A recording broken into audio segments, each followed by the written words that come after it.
The new Modus Super Series champion. Oh my word! It's another incredible moment tonight. Jeff Smith. It's match start. 5 stars to 4. Ball for big fish. It's Jack Drayton!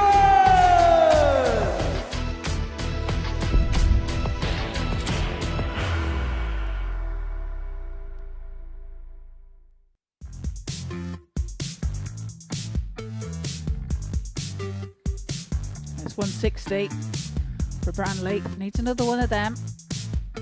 Yes, he Game short can. and the Brilliant second leg. dart. 25 for Croft. Double eight. Double 80 is Game found by shot. Joe. To beat the man. Looking into 20. double 5 there, and it's double 10. Game shot. For a 157, he's already taken out a 160. Can he make the 157? Yes, he Game can. short in the first leg. Brilliant darts Brian from the 18-year-old.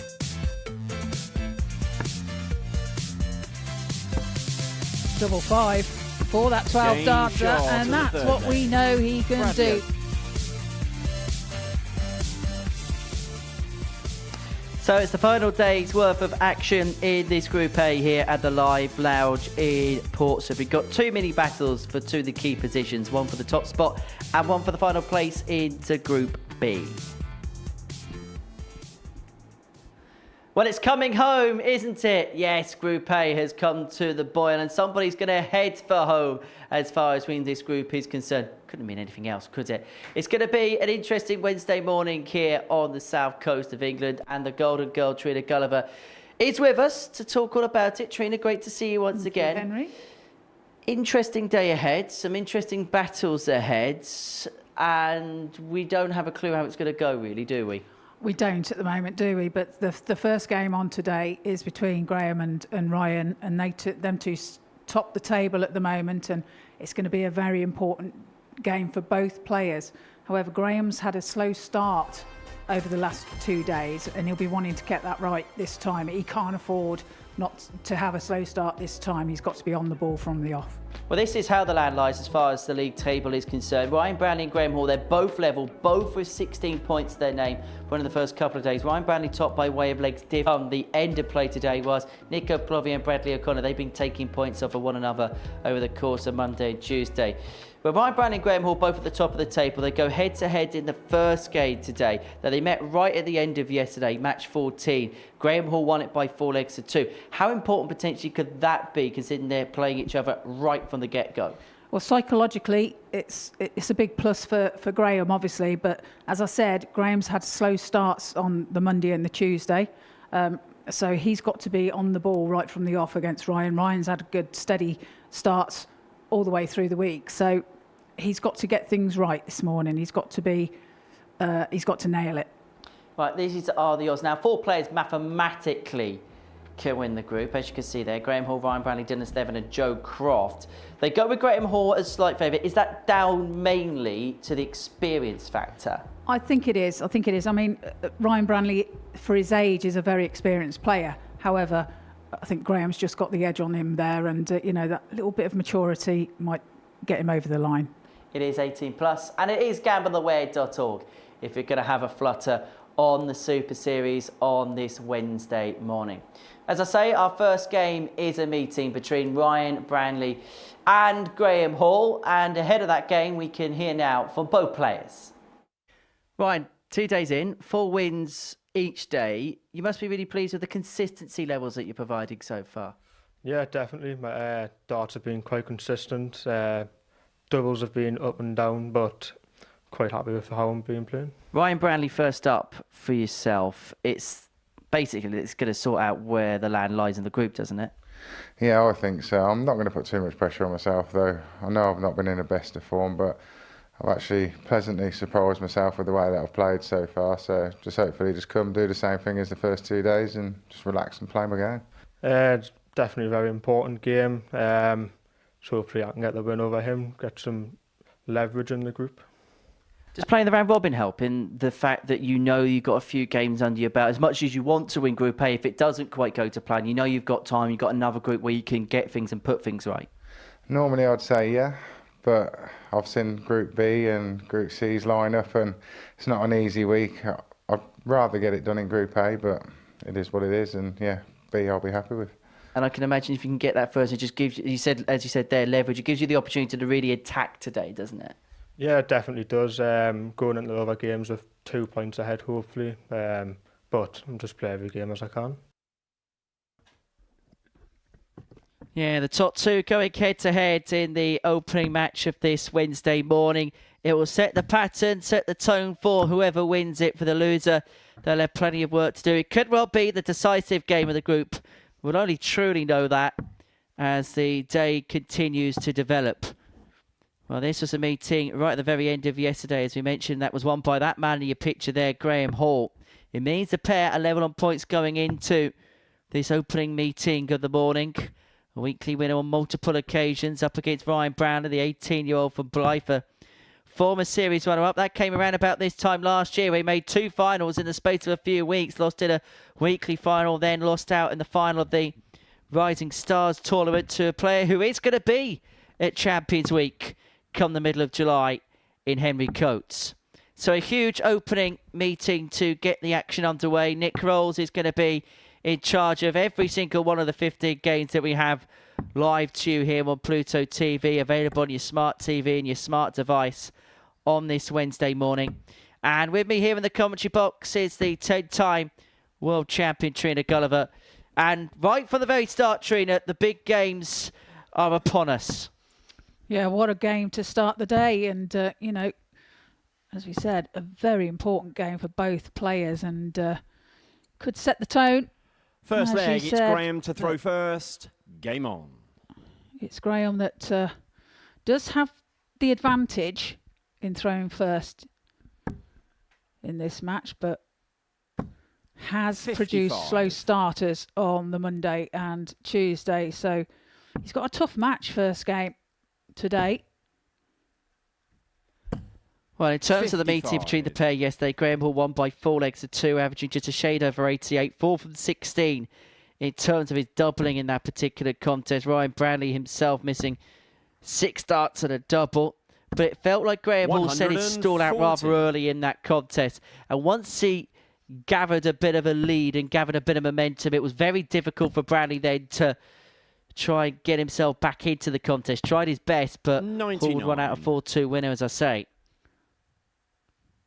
Yeah, I think if you look at the stats and everything, you look at Branley's, he's been very solid, very consistent over the last 2 days. He started off well, and he's had that consistency throughout. 85. Yeah, in terms of the way both players' weeks are concerned, they've actually been different in terms of the way they started. Ryan Branley's best game's been at the beginning of the morning, whilst Graham Hall's needed a game to get in there. But it was interesting, he was saying to me off camera this morning that he made sure he was the first player in the building this morning. He knows he's not necessarily a morning person, but he was hoping that by getting up a bit earlier, he would be peaking earlier, because he knows how important 86. this opening match is. Graham, you require 67. And he's got 6 from here to get things up and running. Could be off to a 5-visit start. Game 14 shot on the data, first leg. 67 Graham pinned. Hall. Graham Hall up and running, and he draws first blood in this top of the Second table leg, it's Ryan contest. to throw first. Game on.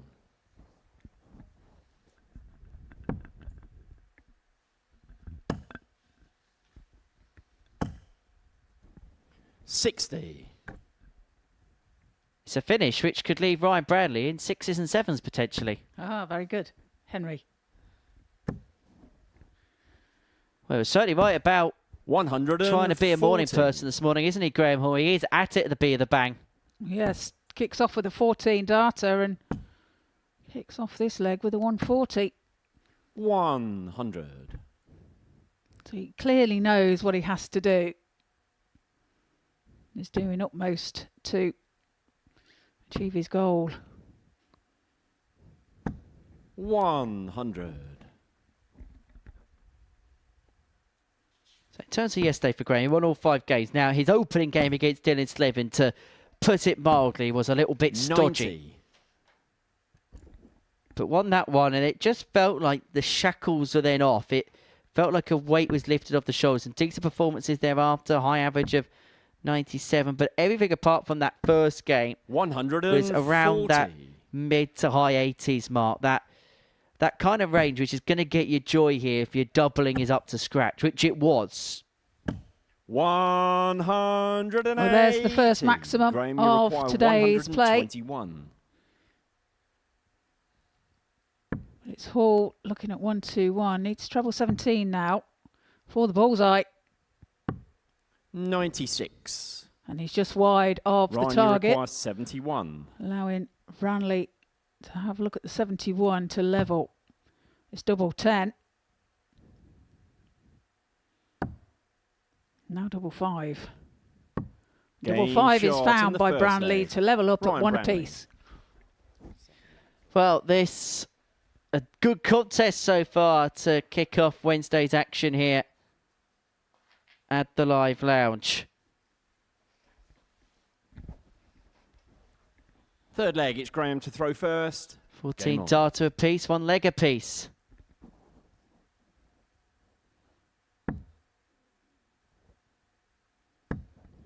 Yes, so far this game is not disappointing, is it? 62. Now you see the double 5.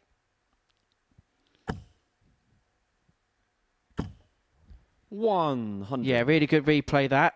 Really good angle as to the way Graham throws the darts, because as you see, there's a little bit of a dip before he then lets it go.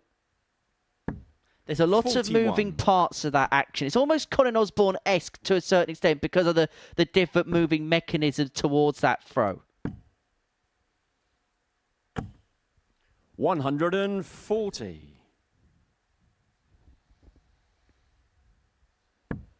You can see sides on. Now, the elbow's not perfectly straight. 100. No, he doesn't follow all the way through, does he? Whereas with Branley, you see there's a 43. complete follow through of the arm and wrist. Well, he almost jolts the arm, doesn't he, more than anything else, Graham, as he throws it. As you can see, there's a bit of an extension. It's a bit more of a flick, whereas you can see with Branley, and you see it from a lot of players, when you really do follow through, you can almost feel the snap of the elbow, can't you? Yeah, exactly that. 85. It almost goes back on itself, kind of thing. Yeah, has a little bit of a twizzle, brings it up to that 90-degree angle, brings it back, and then it fully extends out. 95. Ryan, And he's you looking require for the first time in this game to 133. take the lead, and he's got 6 on this 133 to do exactly that. 93. Good setup play from Branley. Leaves himself tops when he returns. Good darts 137. from Hall Ryan, you as require well, 40. but it's Branley that gets the opportunity here to break Hall.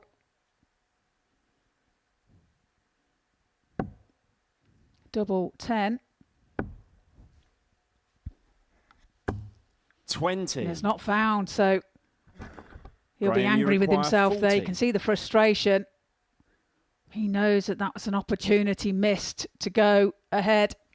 And it's Hall now looking at tops for a hold of throw. 20. He can't find the target either.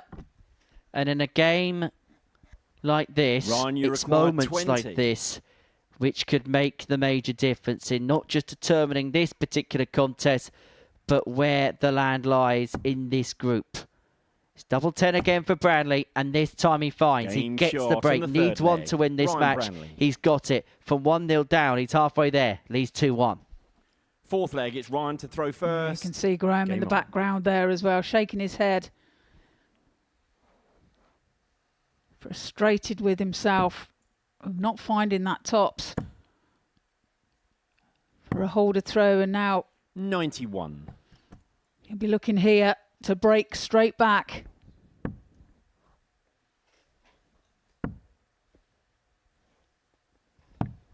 $97. As a player, Trina, are these the games you want straight away, or would you like a game against somebody maybe a little bit lower down the table to kind of not ease you in, but to build you up to this 13. particular contest?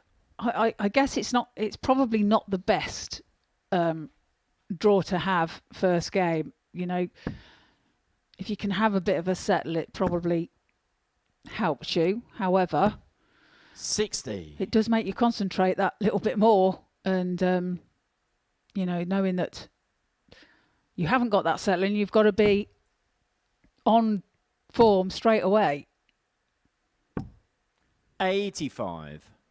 And it's such an important game for both players here, so you know it's bound to be a little bit tentative at times.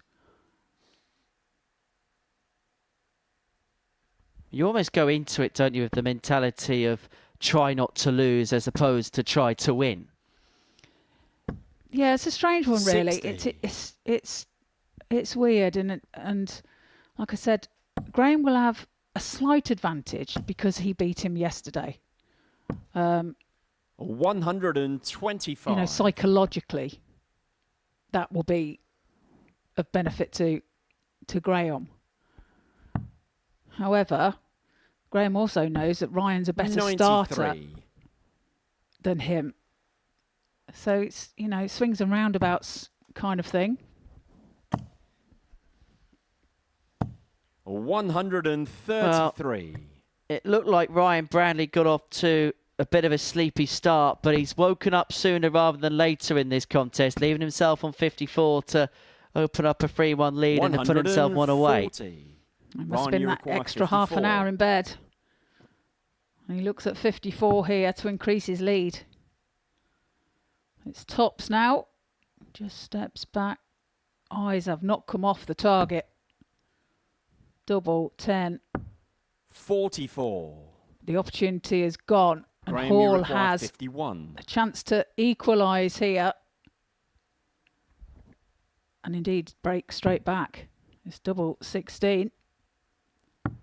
Double Game 16 shot is in the found and the fourth break leg. is back. Graham Hall. We're all square again and on throw. And this is what makes games like this ultra Fifth leg, intriguing, it's Graham because to throw first. both Game players on. are getting opportunities to hit the winning double in legs. One misses, the other's getting. It's just adding that extra air of tension about it. It is, and it's you can see that on the 96. Dublin facts. It's 2 from 5 for Graham and 2 from 9 from Ryan. So 85. it's looking a bit stressful on the outer ring.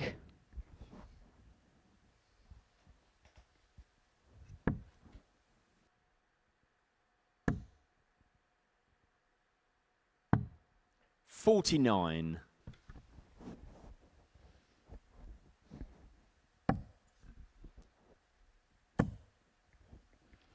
Oh, he's already had one. Can he find another? He can. That's his second. 80.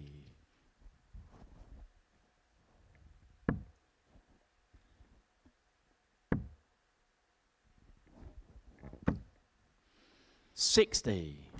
And only a 60 for Hall.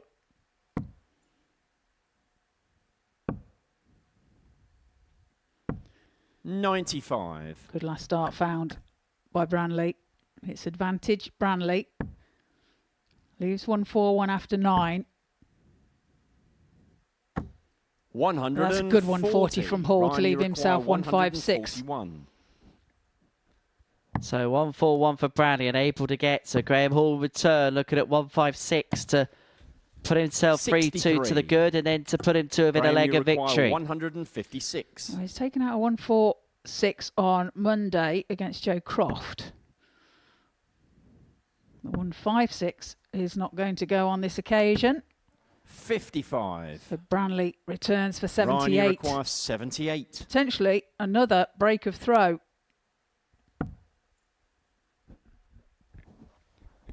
Full scored, so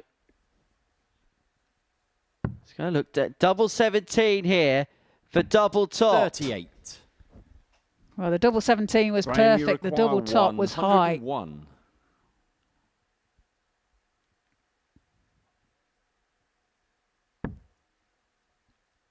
Treble 19 is the target, not found. 49. Bit of frustration creeping in there Ryan, from you require 40. Graham Hall.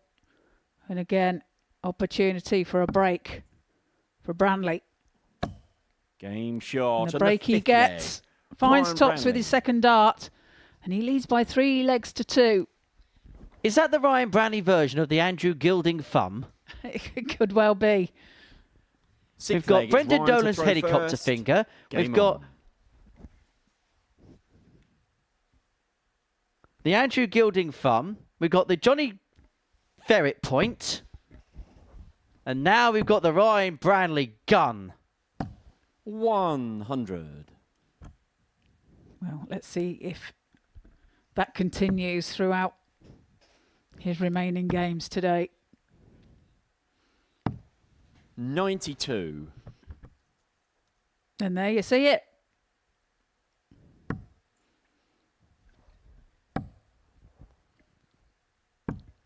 $85. We shall see if that continues today, Henry. Yes, I get the sense it's not something that's pre-planned. I think that might just be a bit of frustration boiling over. However, Ryan, if you want a trademark, that might be 80. it, pal. And that's unfortunate for Hall. At the worst possible time, he finds himself with 1 dart on the floor. 64. This a leg he must win to stay in the match.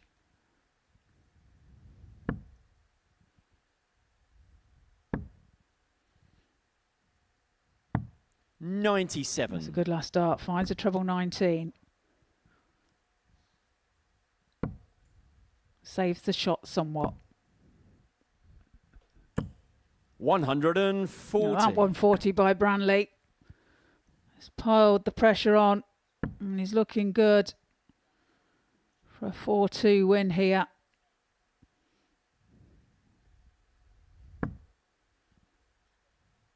Should have a look at the bullseye here. 25 would 65. even want to Ryan, you finish. require 167, but this 112. for Ryan Branley to bring the contest to a close, to give himself control of this group and to win this ultra important meeting. Doesn't go, but Graham Hall needs a mighty act of escapology here. 54. It's just the wrong side Graham, of the you treble require 20 there. 167. The 167 is not going to go either. So Branley will return for 58 for the 26. match. Ryan, you require Well, he 58. got off to a quick start in this game, did Graham Hall, but he was unable to keep up that ultra high standard. And so Ryan Branley, what is it? Double 18, so double 11 remaining to win this big game.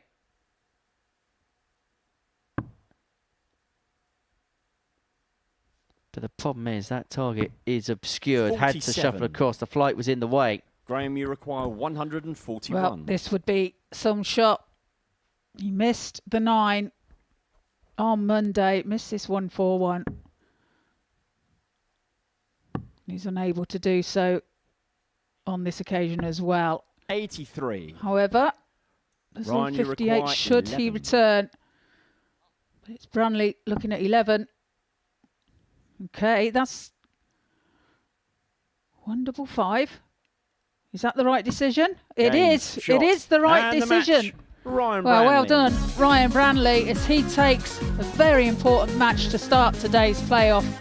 He continues to be at the top of the table as he takes a 4-2 victory over Graham Hall. Coming up after the break is Dylan Slevin and Bradley O'Connor.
Well, here we see Ryan Branley taking the odd decision to go for 11, 155.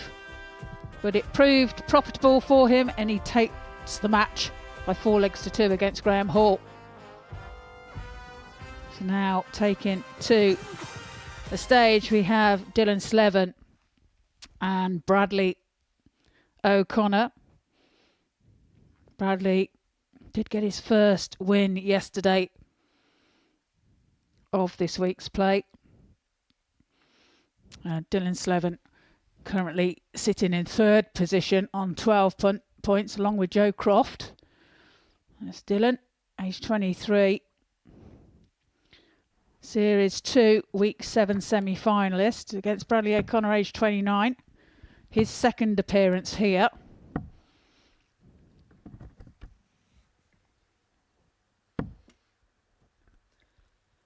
Yeah, for Dylan, he did a lot of hard work for himself towards the latter end of yesterday after what was actually quite a slow start for him. Got a late win over Joe Croft by 4-2. It wasn't a great game, but he was able to get over the line, and that's put him in a position where he's above him on leg difference. He put in a good performance to get the better of Nicolas Plovier by 4-1 after a start 60. which flattered to deceive at points. He did beat Bradley O'Connor in this meeting yesterday 4-0. It wasn't a good game. 100. And then was involved in that rather edgy opener against Graham Hall. For Bradley O'Connor, he got that first win under his belt in his 100. final game of the day yesterday against Nicolas Plovier. So he doesn't need to worry about the great 99. big donut and the great big bagel that arrives from finishing bottom of the group. He can play today, I suppose, with a bit of a free roll. He knows he's going to be playing in Group C on Thursday and 100. Friday. He cannot get above. Well, he can get above. No, he can't. Yes, he can. Yes, he can. But a lot of things can have to go his way. I was looking at another graphic somewhere else on my fruit machine. 24. But he can, but there's just he can, but he can't. That's the simple truth of it. And I'm just going to stop talking because I'm just digging the hole even deeper. 140. With that game, as you mentioned, against Nico Plovier yesterday, he did have a 130 and a 120 82. checkout Dylan, with Bradley. you require So 101. well, it's Slevin here. First to an outshot, 49. not achieved on this occasion. He will be back for the 52.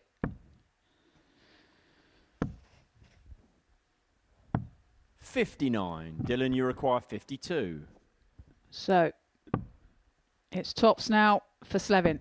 Game Tops shot his on the foul first with his leg. first start Dylan at the Slevin. double for Dylan Slevin, and he leads by 1-0.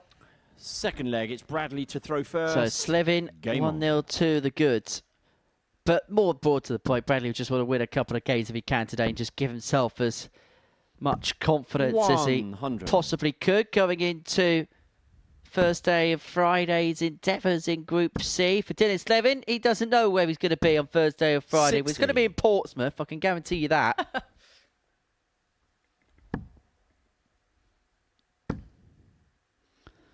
Yes, will he be 60. in Group B?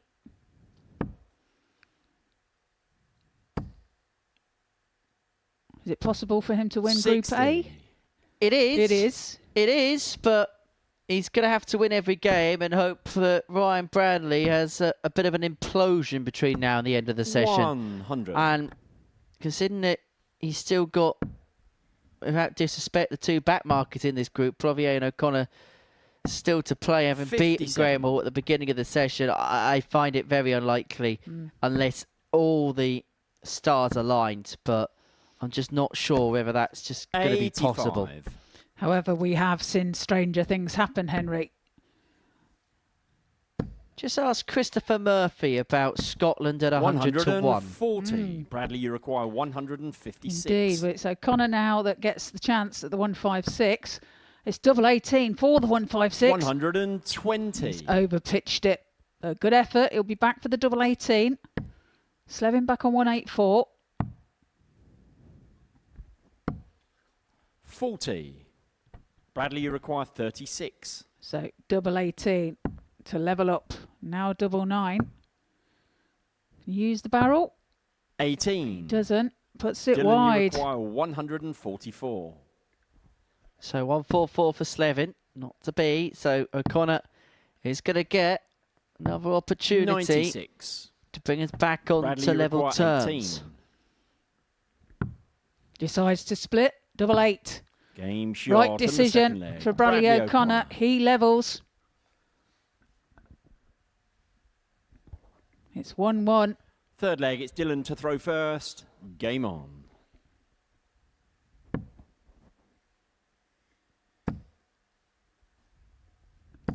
Game's going with throw so far.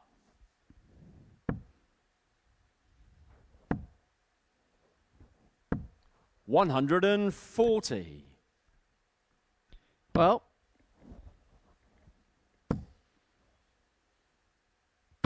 Dylan taking that last blow on the chin and getting himself back off the canvas and swinging again. 140. This is much better from Bradley so far today.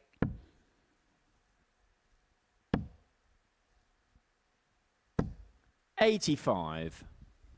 It's one of those weird situations, Dylan Slevin. You want to be in Group B because of the fact that the percentage of chance of getting through is bigger.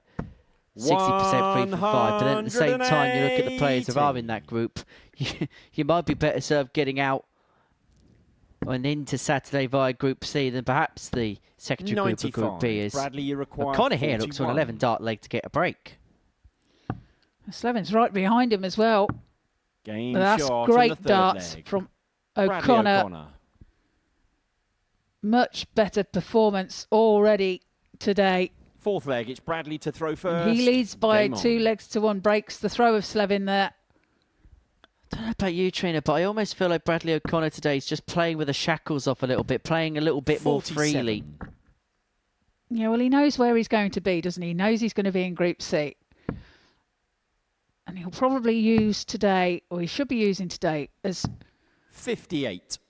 the chance to put things right going into Thursday and Friday. 84. Try and get his game right. Because over the past couple of days, he's had a few wayward darts and it's cost him opportunities at 100. times, hasn't it? Yeah, Thursday and Friday, which Sam Mulliner will be making the trip from Wigan down to Portsmouth for. He'll be 40. joined alongside Paul Nicholson, so please do join them for that tomorrow afternoon from 1 o'clock. 140.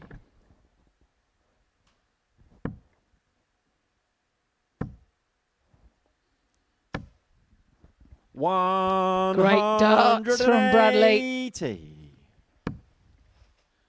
His second max of the game. 100.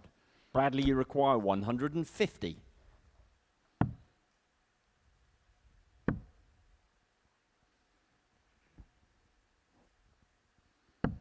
$72. Well, that's a Dylan, good you last dart. require Recomposed himself. 103.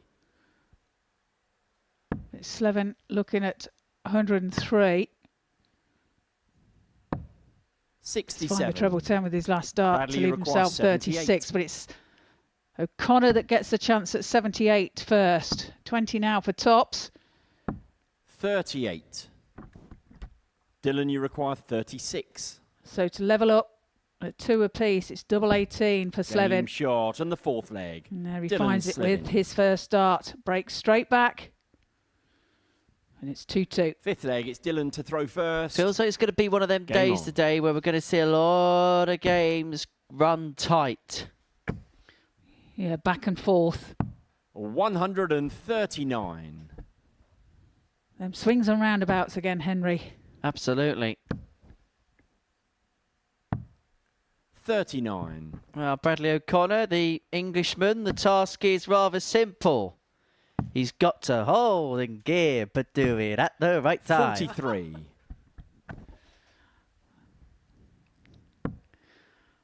I would make an Ireland joke about the World Cup, but they're not there. You're thinking of football 61. again. That's the one and only time I'll bring it up, Trina, I promise. Okay. 100. Somehow I don't believe you. However, on this stage, Ireland have had more success than England. Team Ireland, 85. Conor Heenahan and John O'Shea picking up the international pairs title in IP2. And who knows? Dylan Slevin could be a part of that Ireland team. It's probably one of the teams that's the most 140. competitive to get into.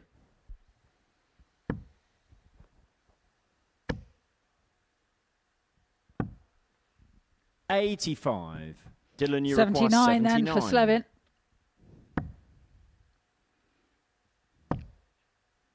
Double 18. 43. just a wire away. He will return.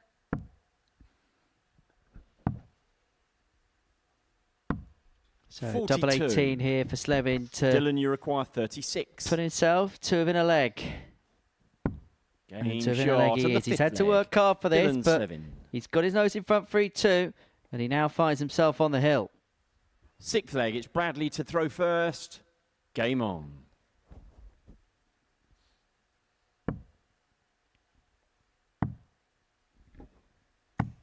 .96.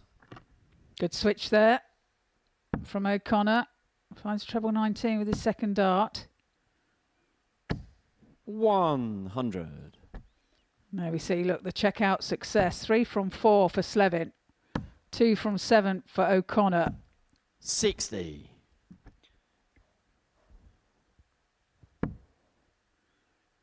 Averages for Slevin. 90 and a half. 85. Bradley is 81.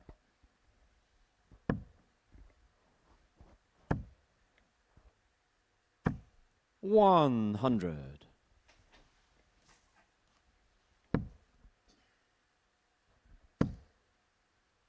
Slevin just beginning to $134. put his foot on the throttle. 2 treble turn on the cusp of a finish after 3 visits to the board. Overturning the throw of O'Connor,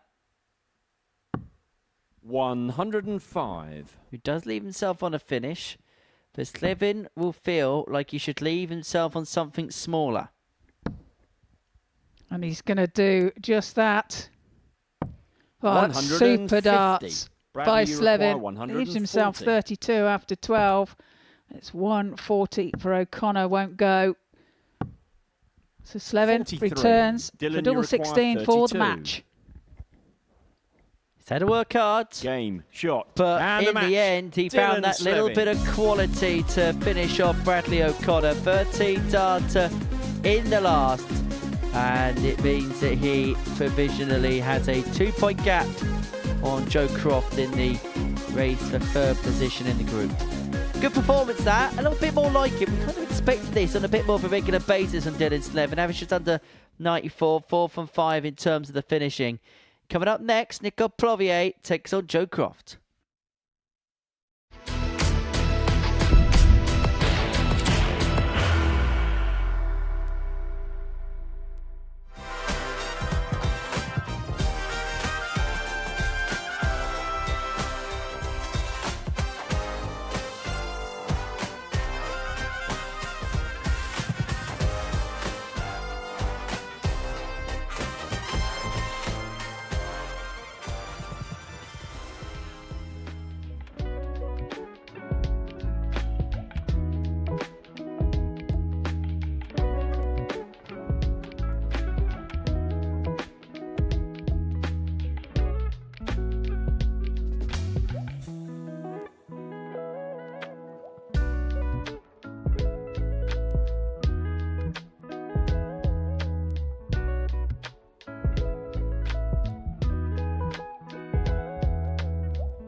Welcome back to the Modus Super Series here live on Pluto TV. Before the break, we've seen Dylan Slevin take out Bradley O'Connor by 4 legs to 2.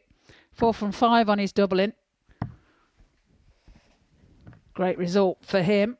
Now taken to the stage, we have Joe Croft and Nico Plovia. Joe currently standing 4th in the standings.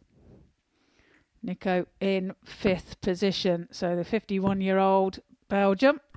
It's his 2nd appearance here. Joe Croft, 33 from Cheshunt. Series 7 Week 4 semi-finalist.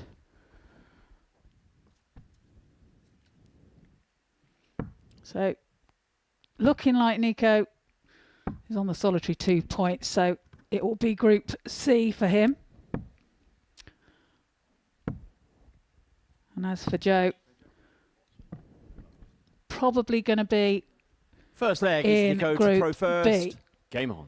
But it's all still to play for.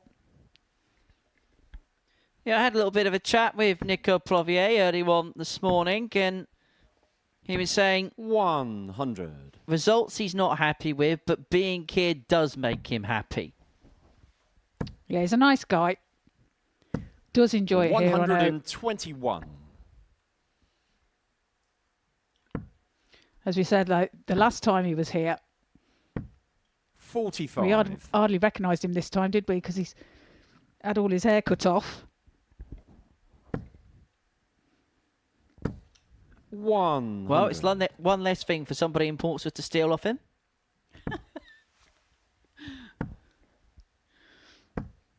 95. It's not that bad, surely.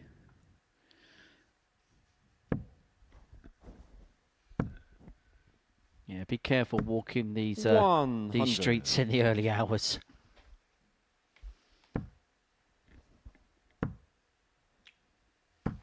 100.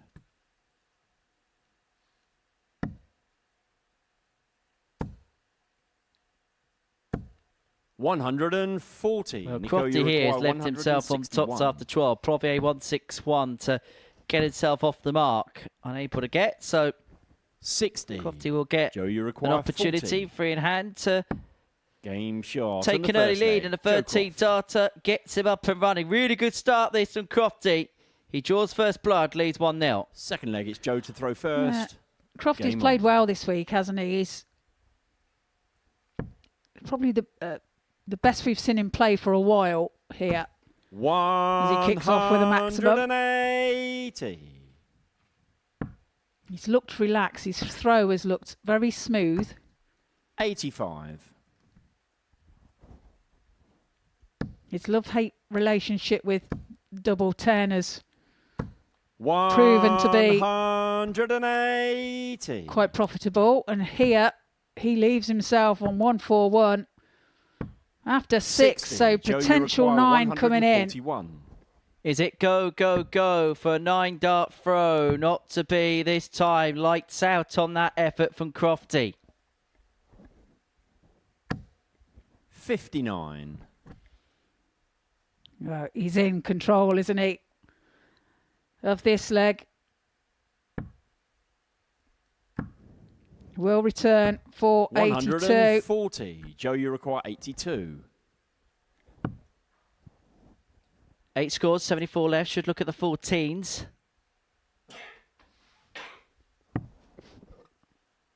There was also 42. the flirtation potentially with the 54 to leave double 10 as well, but topped again, left after 12 for the second consecutive leg here for Joe Croft.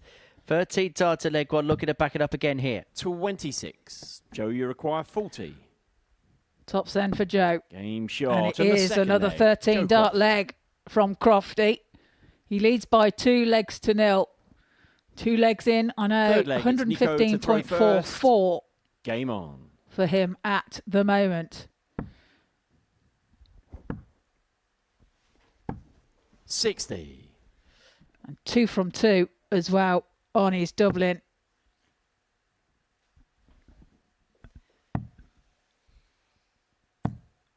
And I think this is what 81. frustrates Joe, because he's got those levels in the locker. We all know that. But the difference between 50. him and maybe players like him of a similar ability is that able to draw out that ascertainably higher level 60. on a more consistent basis. And that is ultimately what he's searching for. Because if he can find it a little bit more regularly, there is no doubt he's going to get a lot more 41. success. Well, he has been more consistent this week as in his previous times, I think. The previous times 58. I've seen him play here anyway. But he just looks confident. He looks quite cool, calm and 82. collected. Yeah, you're telling me he shedded a couple of pounds as well, feeling and looking a little bit leaner these days. 132. That's super darts by Croft to leave the 170. 58. Joe, you require 170. Doesn't have to go for this if he doesn't want to.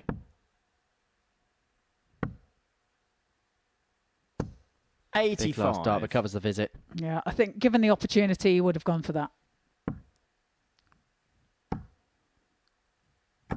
60. But he may be forced to go for the balls right at the end of this. May not get a look at anything. 79 left. 39 for tops. 29. Nico, you require 150. Outside chance then for Plovia. So he looks at 150. 100. Finds Joe, you a ton. 56. Puts a little pressure on this 56. It's tops now for Croft. He hasn't missed it yet. He does this time. Can he find the double 10? 46. He's on the inside of that. Nico, you require 50. So this is a real chance for Plovia. Game shot. He and the makes third no leg. mistake. Nico Takes his Plovier. chance. Breaks the throw of Croft.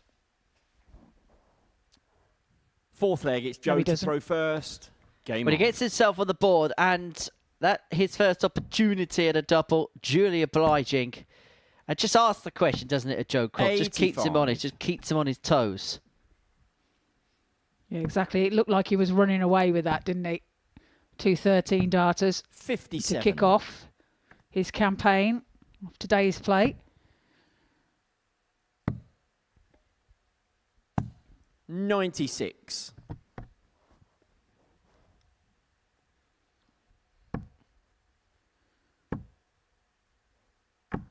$100.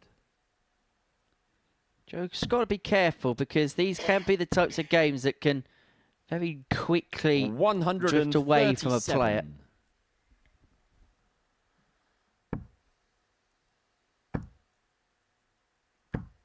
85. And looking at the table with Nico and Bradley, 5th and 6th respectively, he will be expecting to win this 140. game. But if you're not on the ball and you lack that concentration, as you say, it can come back to 83. bite you. Joe, you require 43. Plenty of time from here. But double Game top shot is on on the a fourth leg. string right Joe now for Croft. Joe Croft. 3-1 to the good and legs 1 in 13, 13, 14. Fifth This leg, is it's Nico to throw world-class first. stuff. Game on. Yeah, 50% on the doubling as well for Crofty. 94. That first dart is hitting and finding 100. on a more regular basis. And he is all rhythm, isn't he? 100. He is. And when it's right, when he gets everything into the same rhythm, the same 60. vein, then, you know, everything looks right, doesn't it? He looks so comfortable. 99.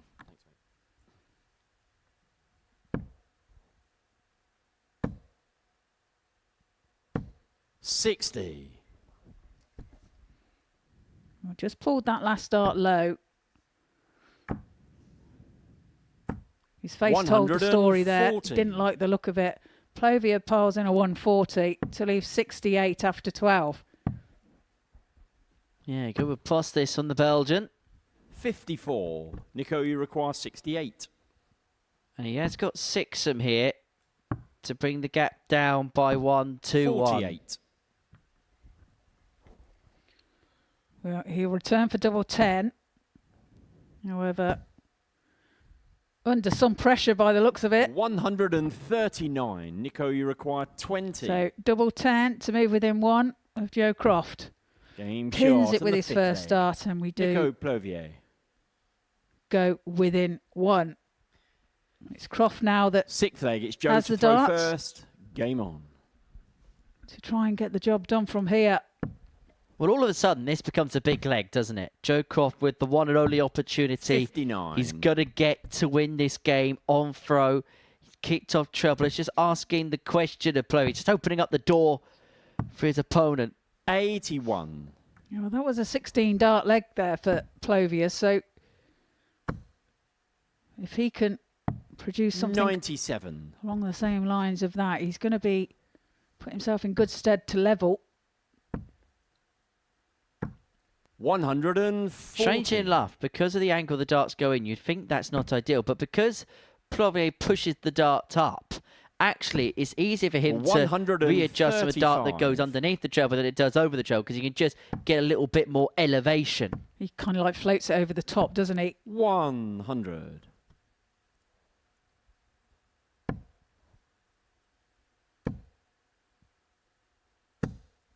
Well, 100. Tunley's Croft on a finish where one treble's needed for a go and a double to win this game.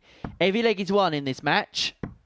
I've all been in 5 visits, 68. 13, Joe, 13, you 14. require I mean, technically you 110. can get it done in 14. You might get it done in 15. He Game, gets it done in shot, style. He and gets the it match, done with a Joe ton Croft. topper. That was a really good performance there for Joe Croft to get his day up and running. In the end, the average is give or take around the 95 mark. 95.87 in the end. 4 from 6 in terms of doubling, and rounded off with that 110 checkout. Solid all round from Crofty. Coming up after the break, Ryan Bradley takes on Dylan Slevin.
Welcome back to the Modus Super Series here live on Pluto TV.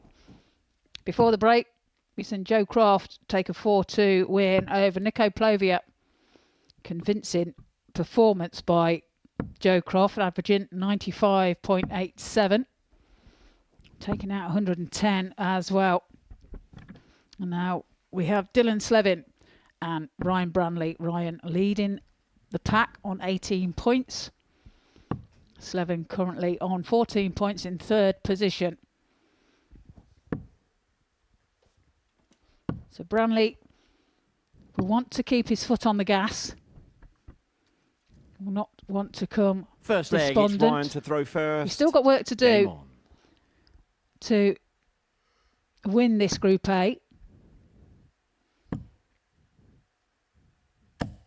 100. As I say, needs to keep his foot on his gas, doesn't he, Henry?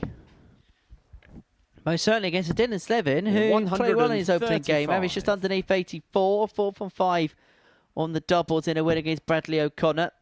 And I suppose it's the type of performance that... 100. I mean, we set high expectations of Dylan Slevin, and that's mainly because of what he's achieved over the course of the last 4 years or so. When he got his card, he had a very good first year, qualified for a lot of European Tour events. Has played at the World Championship and has had a decent fist of things at the World Championship. He's a quality operator, of that there's no doubt.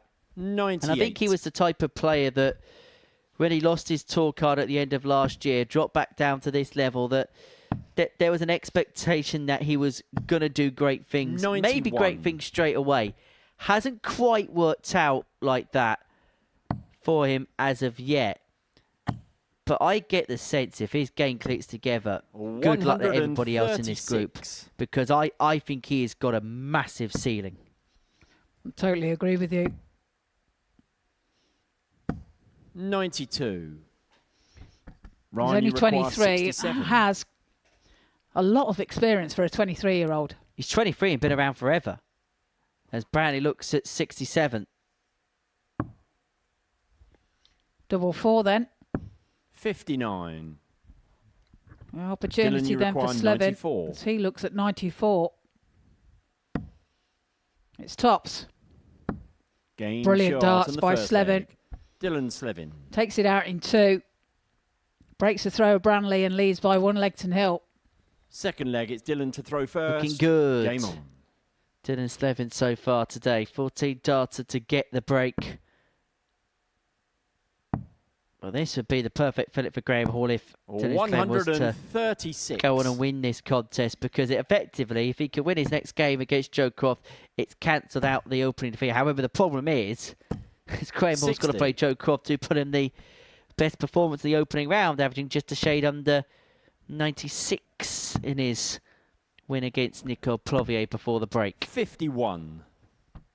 I get the sense if both players can get through unscathed in this round, Branley and Hall, then we might get ever closer towards maybe a Branley combination 60. here, knowing that 2 of the last 3 for the pair will be against Plovier and O'Connor, who they'll be expected to beat and probably expect to beat handsomely. 100. Yeah, indeed. But as we say, you know, Nico and Bradley can do damage. 58. You know, they're playing with freedom now. They're not... They know they're in Group C. There's no pressure on them whatsoever. Whereas the top guys, the pressure's on them to get their desired results. Well, O'Connor caused Dylan Slevin a few problems in the opening game for the pair in match 2 of the session. Slevin was forced to play at that decent level to pick the points up. If he was a bit off it, he would have come a cropper. That there's no doubt. He's got 6 from here as Slevin to go 2-0 to the good. There just seems a bit more 65. pep in his step, a bit more impetus about him today.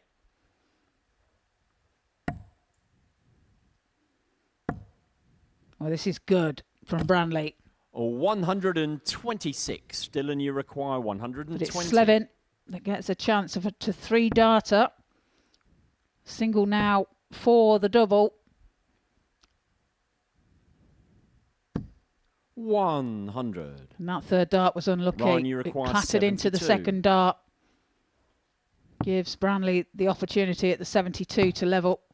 It's tops for him. 52.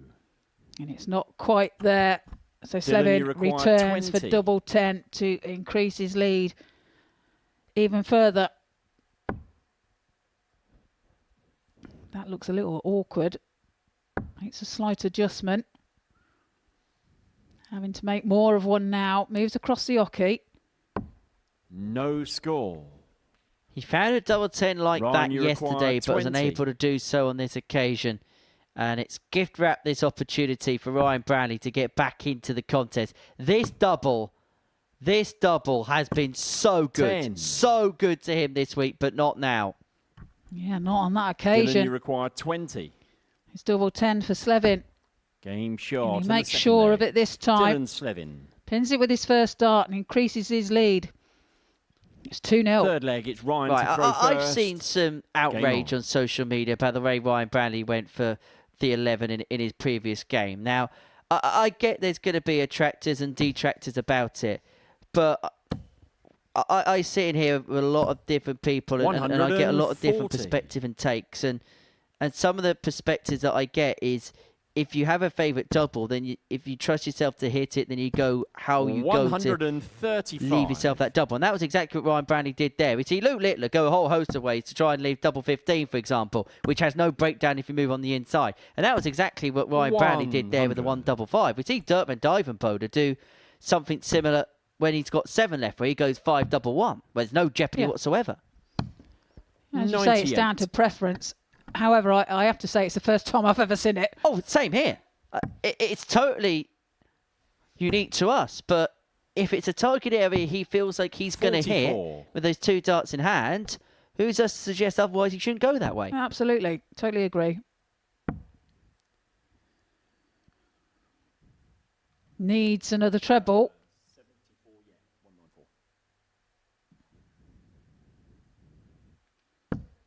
Yeah, he finds one as well. 134. Again, just took his time, didn't he, to figure things out and make sure he was making the right decision. 135. He did so, and he's left himself 134.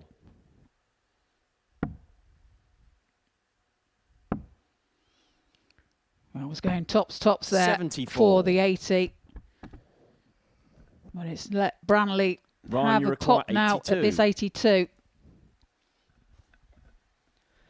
So 82 here for Branley to get himself back into the contest. 1 dart in hand, a double top. He's missed 6 darts at the outer ring in this game, but he's not going to miss a 7th. And there it is at last. Branley back in it. A 2-1 Slevin throw first. with the throw to keep the 2-leg gap. Was that another gun finger thing there? I've got no idea what that was. 96. Let's have a look at what it was. The fake throw. The open hand throw. 60. Possibly the first player to throw a phantom dart after throwing the 3 that he actually had to throw.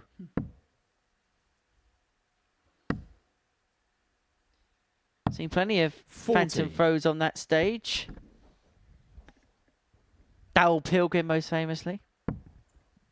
Used to just see him at the back of the stage, would just go for a few ghost actions. 85. Japanese are very famous for that, aren't they? And of course, Paul Lim. I think Paul Lim's probably the most famous for it. But yeah, the Japanese do tend 38. to have the ghost dart throw. Well, it's a loosener, isn't it? And if you head out to that part of the world in the Far East, everything that they do is Branley poles in a 180. Everything they do has a regimentation about it. Everything has to have a practicality. Everything has to have a reason behind, which is why they do it. Because they say, well, why are we just going up and flinging 3 darts? Why are we not 96. setting ourselves up and getting ourselves into the rhythm of that action, which is part of the reason why they throw that ghost dart to start with. Yeah, they do everything with a purpose, don't they? 49. Which actually is something that I teach in the coaching as well. You know, never go to the practice board without a purpose. You know, have something in mind. You know, some sort of practice routine or something. Don't Ryan, just you throw at the require board. 127. Yeah, I usually have Glenn Durrant's face when I look at a practice board. Hi, Duzza. Hope you're well, pal. 41. Dylan, you require 91. That's 91 then for Slevin. He's going for the double. Not found, but he does 71. find the treble 18. Ryan, you require 86. Opportunity for Branley here to level as he looks at 86.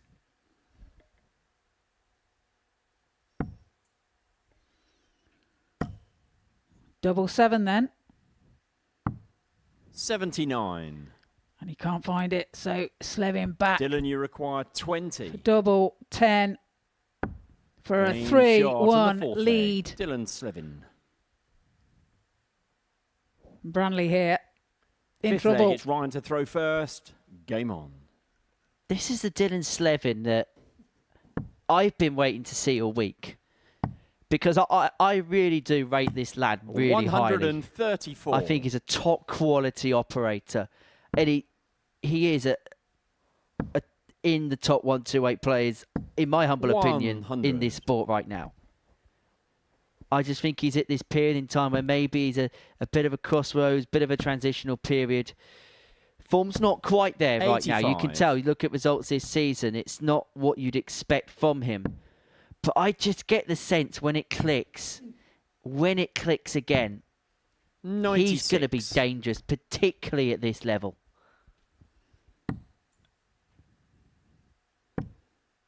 As you say, he's got a brilliant record, 80. hasn't he? So there's nothing really stopping him to try and get back that form. 138. Not a million miles off it. So last year, he's eligible to play on the development tour. Finds himself 13th on that particular order of merit. 100. Dylan, As you he require looks at 167. 167 here to get this game won by a 4-1 score. Unable to get Brandon. We get one last chance to save the game. 44. So Ryan, you 102 require then for Branley. 102.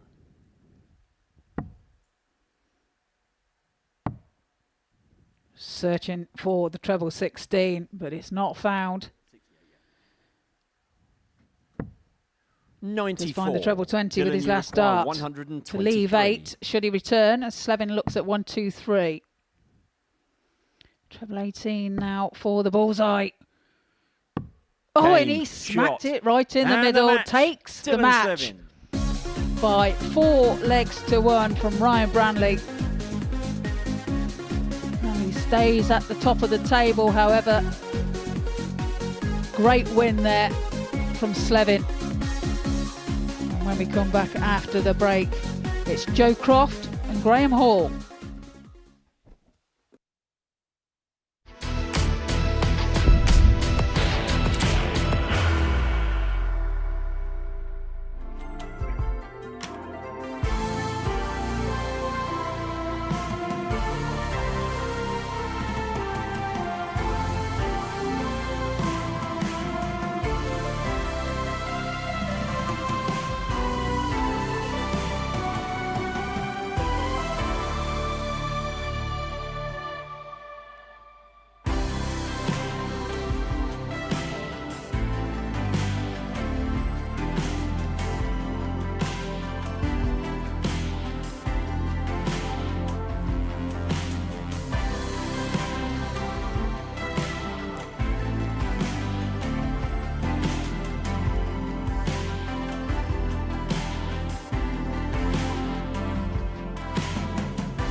Welcome back to the Modus Super Series. Before the break, we saw Dylan Slevin get the better of the table topper Ryan Branley by 4 legs to 1.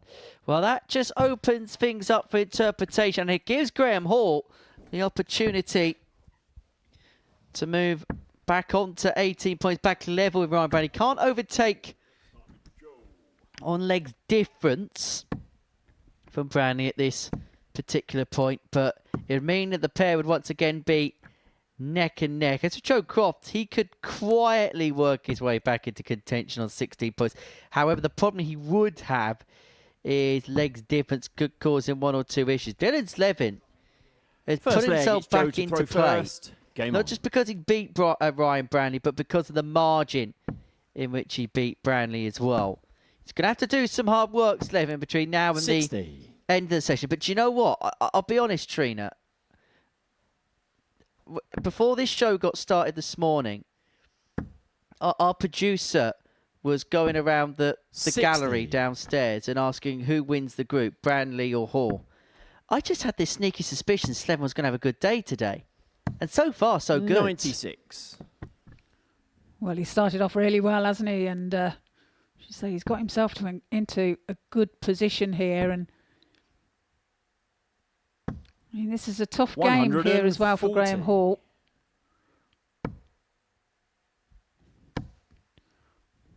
Joe's had the highest average so far of today's play, with that 95.87 against Plovia in his last game. So potentially he could give Graham some trouble here. Well, it's all off to the quicker start of the pair. Joe Croft raced out of the traps. 128. 13 darters in the first couple of legs of his 4-2 win over Nico Plovier. But he's not got off to something that good as quickly this time around as Graham Hall picks off the ball to leave himself on 71. Croft looking at 120. That first dart is an awkward dart. Needs to move across to try and find a way through. 100. Does find the treble 20 with 71. The last. To leave 20. Should he return as Hall looks at 71. Double 8 then. It's just on the wire. Opens up the door 20. For Croft for a holder throw. Double 5. Double 5 is found by Joe Croft. Joe Croft. And he leads by 1 leg to 0. Gets himself up and running. Second leg, it's Graham to throw first. A leg which Graham Hall probably feel like let him go, passed him by a little bit. Well, he did have the 1 dart at the double. Could have had 2. Well, also there's just a little bit of a confusion about something involving the scoreboard. But looks like Graham is ready to get going again.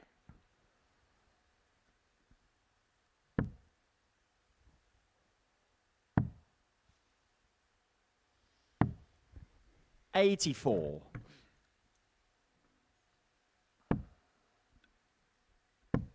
I think just something on the screen just froze for a second. 59. All good now. All good to go again.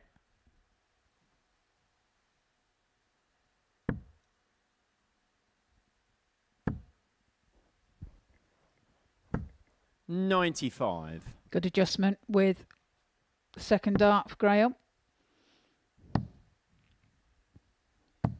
96.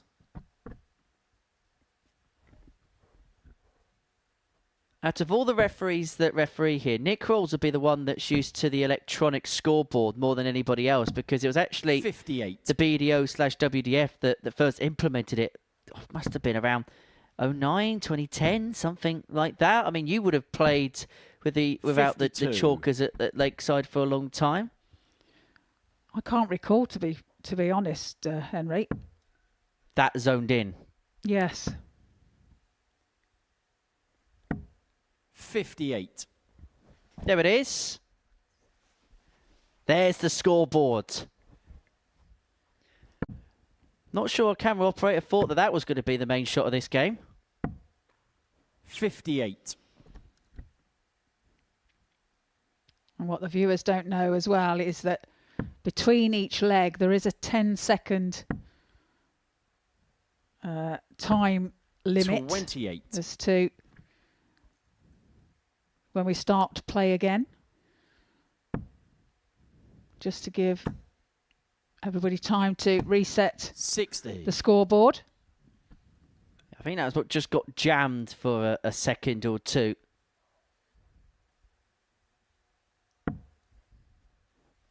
There's like a countdown clock, isn't there, on the screen? 98. Should do it like on the TV programme, shouldn't we? Put the music in as well. Boom! I mean, you have to do we flash the lights and, oh yeah. 52. We'll have a party before every Graham, leg. you require 80. Well, I'm back to the darts. It's 80 for Hall.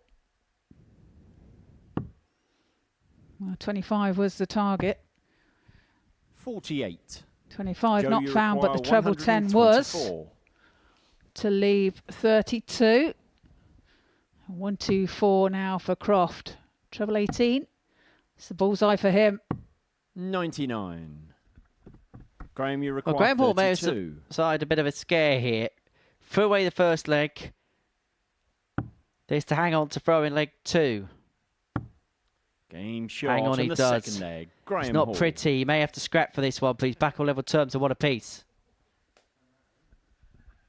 Third leg, it's Joe to throw first. Well, they're certainly enjoying Game each on. other's company, aren't they? Yes, it seems so. It's nice to have that camaraderie as well.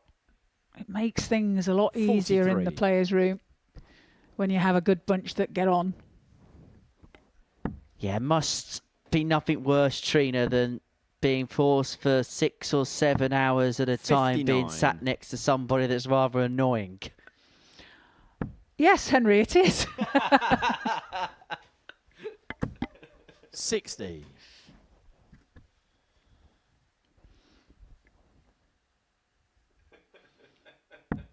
This comms box is a very small space. 41. And I try and compensate for my annoyingness by buying you a tub of sweets. Yes, I know. And you know I'm on a diet. Just to annoy you even more. Yes.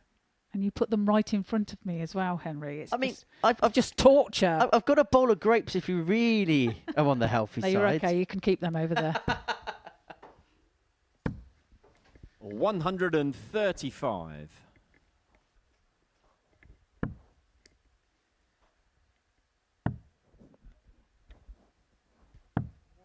$58.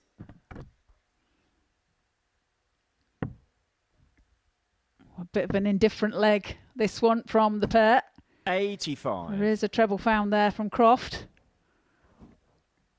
Yeah, Croft really unable to trump what he did in the opening game where he averaged just underneath the 85. 96 mark against Nicole Plovier. This one just a little bit more smellier.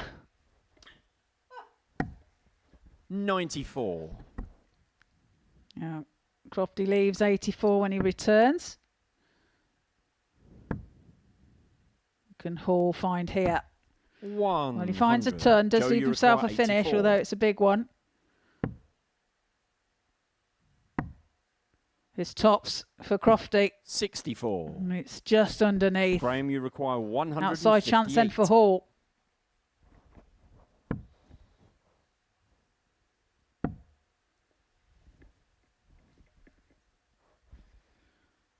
$84 left. Searching for the treble 20. 94. Joe, you require 20.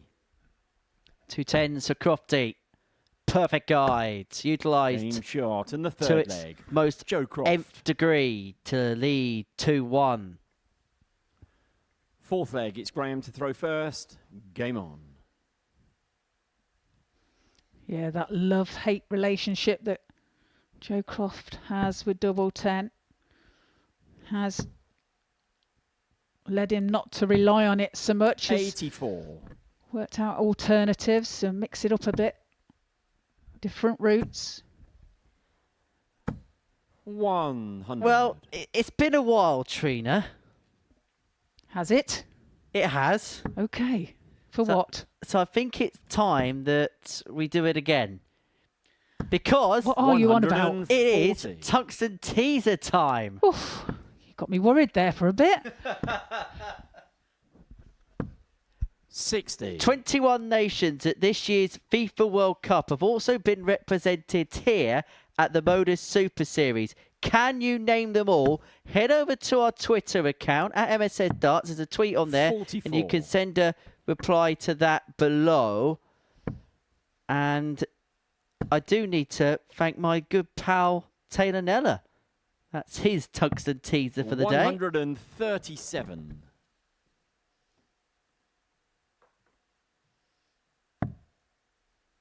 We'll endeavour to get the answers as the day moves towards its close. 61. It's the first tungsten teaser I don't actually know the answer to.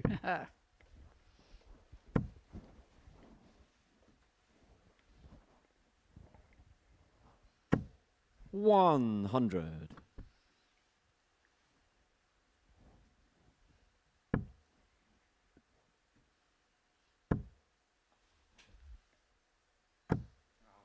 95. Joe, you So require 104 here for Croft to 104. get the break in to move himself to within a leg of victory. Triple AT will stay there. Couldn't get. Would have left it double 16 if he could have found. So it's 82 left. I go balls or treble 14. 36. Graham, you require 77. Oh, looking at 77 then. Treble 19. Top cent for Hall. 37. Not found. So Joe, you opportunity require here for 68. Croft to increase his lead even further.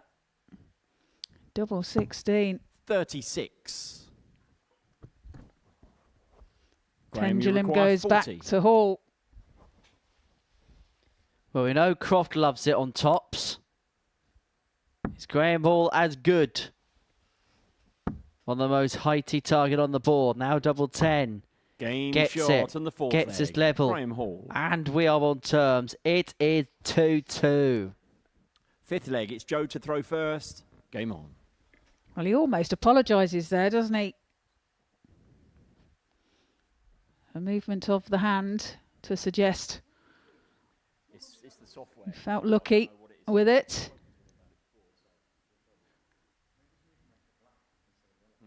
So just a technical hitch again.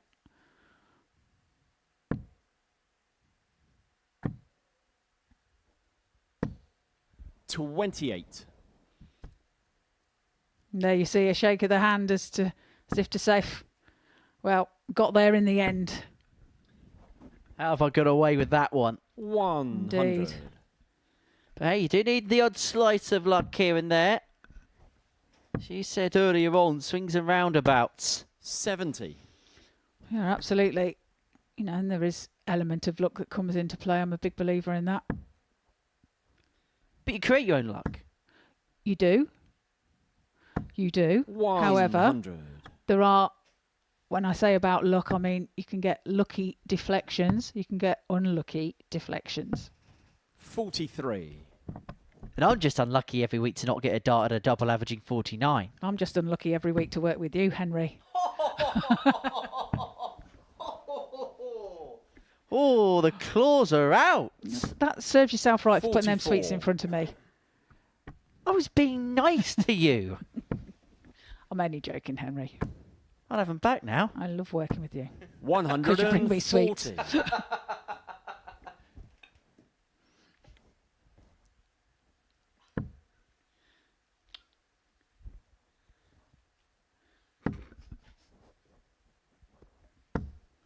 $83.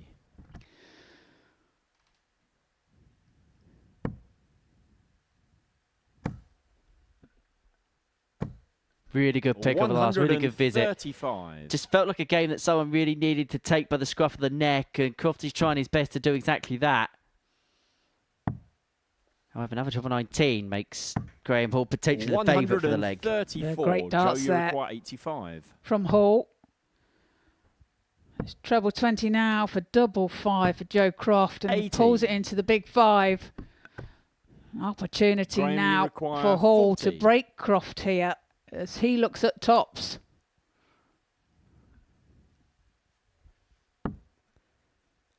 Double 10 it is. Now chasing double 5. Gets Game double shot on the 5. fifth leg. Graham Hall. Again, he frails his arm in frustration because it's not coming easy for Graham Hall. But importantly, leg, he's it's Graham turned a to throw 2-1 first. deficit into a Game 3-2 on. lead. He's having to really work hard here, isn't he? But he has got the throw now. And the advantage. 140. And that's some way to really stamp your authority. Get the break, throw for the match, hit a 2 treble turn. Effectively, he forced Joe Croft into a 95. max. But 1 treble turn is not going to make any kind of hay if Graham Hall is shining.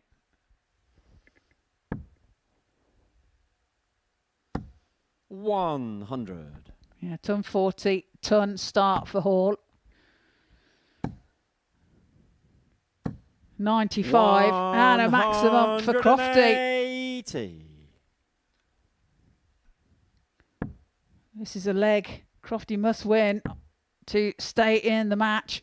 And if he does manage to bring it 45. back to 3-3, he will have the darts in the last leg.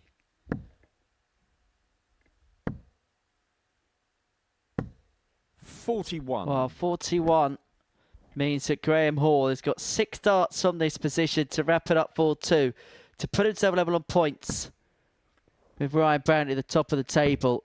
And all of a sudden, Joe Croft is looking increasingly likely that he's going to be playing his darts in Group C come 140. Thursday and Friday evening, because he'll be a couple of points off, but his legs difference will take a bit of a toweling as well. 60. Graham, you require 76. So for the match then, 76.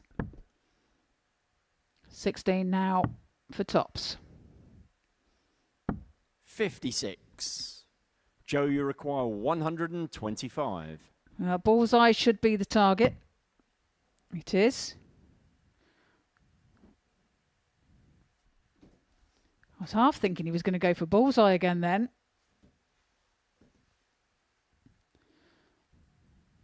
Is he? He is going ball. That was his intention. 85. Graham, you require 20. Well, Graham Hall with an opportunity here, double 10 to wrap it up by 4 legs to 2. Now chasing 5. He's got it in the previous Game leg, shot. gets it to And win the match there. Graham Hall. Joe Croft cuts a frustrated figure, but Graham Hall is going to win, which keeps him back in touch. This round's gone swimmingly, perfectly for him so far. Defeat for Ryan Brownlee, win for him. The inquest goes on for Joe Croft, but for Graham Hall, he's back in the picture. That's the most important thing for him. Bradley O'Connor and Nico Plovier, they go head-to-head on the other side of this commercial break.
Well, welcome back to the Modus Super Series here live on Pluto TV.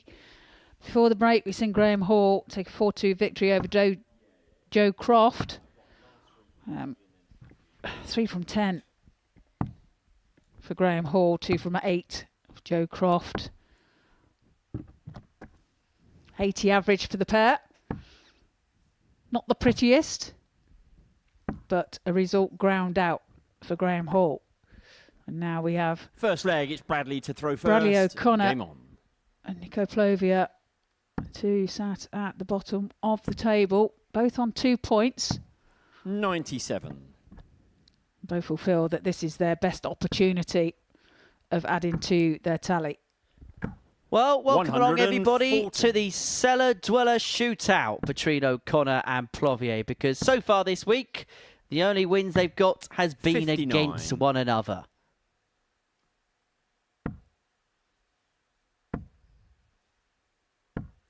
$62. They'll hope that will change, because they'll be hoping to beat other players as well as themselves. 96. Well, although Bradley lost his first game today, 59. he did perform better, I felt. He lost to Dylan Slevin by 4 legs to 2. 91. Dylan having a 93 plus average. Bradley an 81 plus. However, he did look more 100. convincing Bradley then, if you require like. 158. This is going to be a convincing start for O'Connor. Couldn't find a 158. Plovier is going to have a look at the 114. He's going to be forced to take out the Nico, you 140 require because O'Connor's left 140. himself on double 12. Might not get a look at it. Might not get a look at it because he Game gets shot top to on the the first 140. leg. Nico Nico Plovier. Plovier.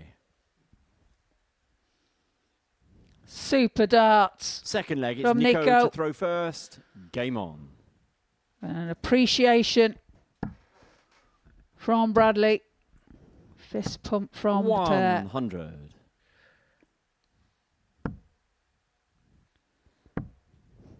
Break of throw as well for 85. Plovia. What a way to do it. Well, the highlight moment of the week so far for the Belgian. 91.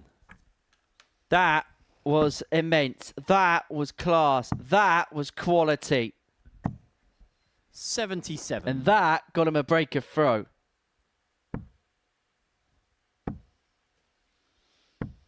$140. Well, does that give him a bit of a boost as well? Because it is moments like that 60. does Nico, give you you that require little bit of an 170. adrenaline, excitement. That helps you along your 60. way.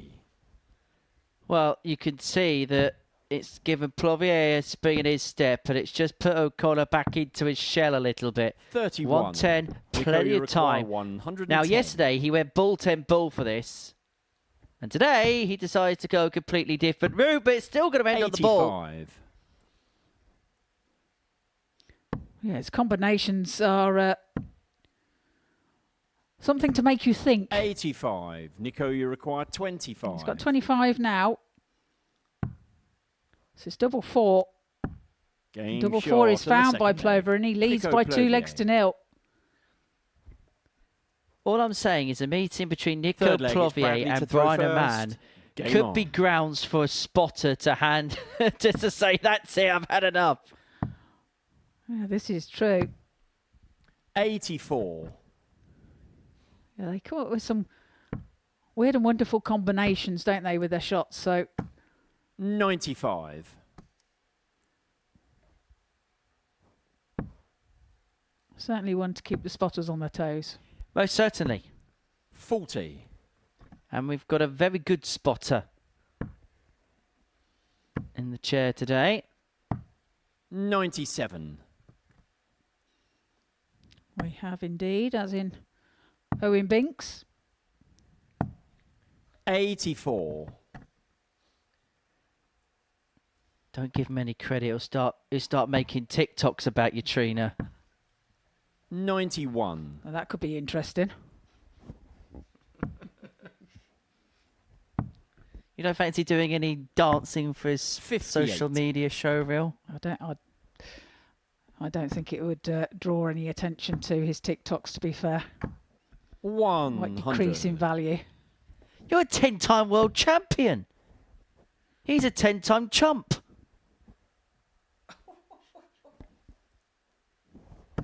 121. 118 here for Nico, you Plovier require to open up a 118. 3-0 lead. Trouble 20 for Tops. Tops for another one. Game That's shot his and the second third leg. top of the Nico game. Plovier. He really is finding a level now, is Nico Plovier. The 140 was a real launch pad. Fourth leg, it's Nico to And throw now first. he is really beginning to find top gear. 41.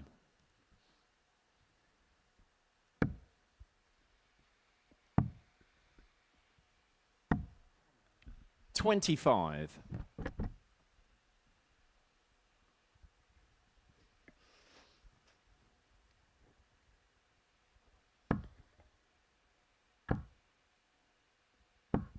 60. And there you see Plovier mouthing to himself, come on. 28. He's averaging at the moment 90.79, Bradley 134. 76.69. 3 from 4 on his doubling for Plovier, and that 140 and 118 85. checkout so far.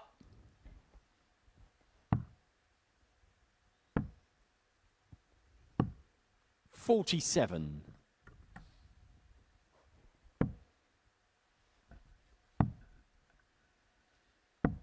93.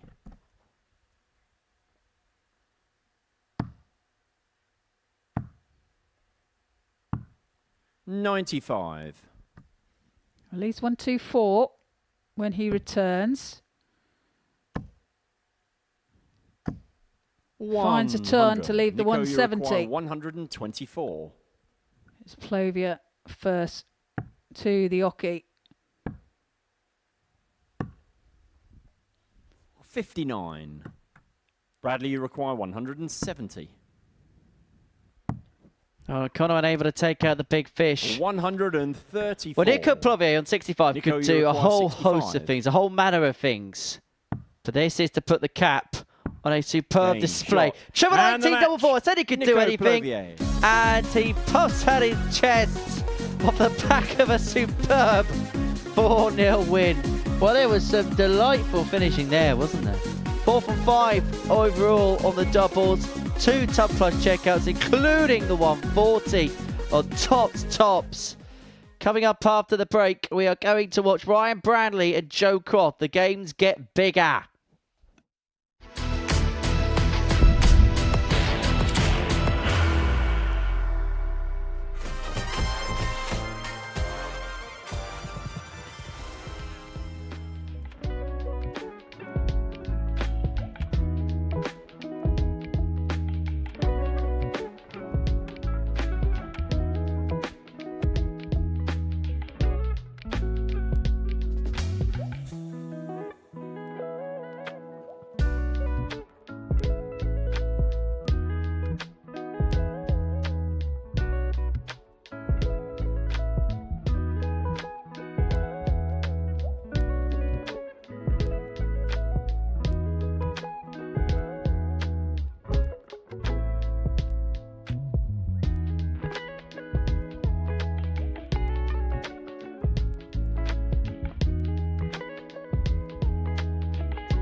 Welcome back to the Modus Super Series. We've completed 6 matches on this Wednesday morning in Group A, and before the break we saw Nico Plovier get the better of Bradley O'Connor by 4-0.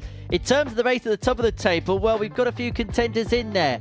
Ryan Branley and Graham Hall, they're still level on points. 1 win, 1 defeat apiece, which has opened up the door for Dylan Slevin, who's got off to a good start, having won both of his opening games. He finds himself on 16 points of a healthy legs difference as well. Joe Croft's got a lot of work to do and a lot of ground to make up if he's going to get into Group B on Thursday and Friday evening. Nico Plovier and Bradley O'Connor, the 2 players down the bottom of the group. So we head towards the midway point of the session now.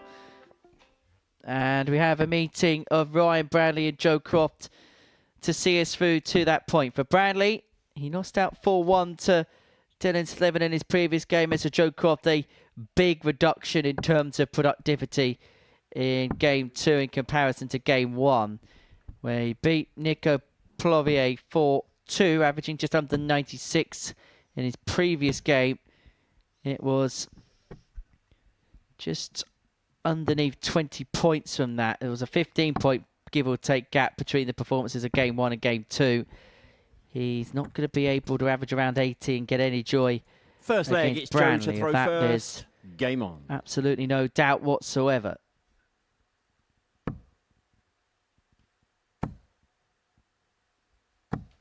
$140.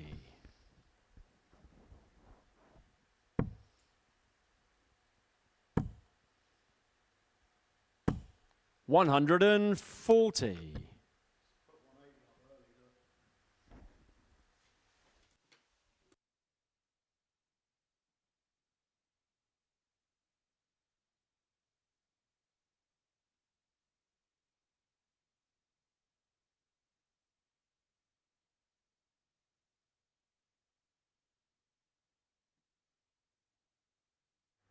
Well, there's just a slight discrepancy as to the order of throw in this game. It should have been Ryan Branley who had the honour and should have had the start in the contest. It was Joe Croft who threw the opening few darts of the game, and as a byproduct of that, effectively everything we've seen so far in this game, that's going to be scrapped, it's going to be null and void. Nick Rolls just explaining the situation. So it's going to be Branley who's going to throw first, and we're going to begin from scratch.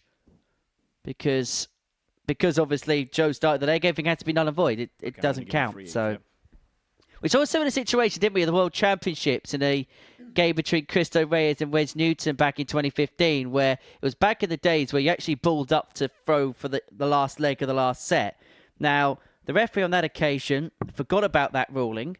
Christo Reyes threw first, and I think they got about 6 darts, maybe 9 darts each into the leg. They were fairly deep into proceedings before the second referee then had to go on stage and say, actually, we need to restart this again with a bull off. Luckily, Christo Reyes was able to, first leg, it's Ryan, as he had control of that leg, was able to go and win that leg. So there was no kind of damage done, but those things do happen. So we're underway in the right order from scratch. Take 2, all's well. 140. Yeah, it can affect you, but you know, hopefully 125. they've both kicked off well on the reset, so 60. and obviously it is important to get the order of throw right.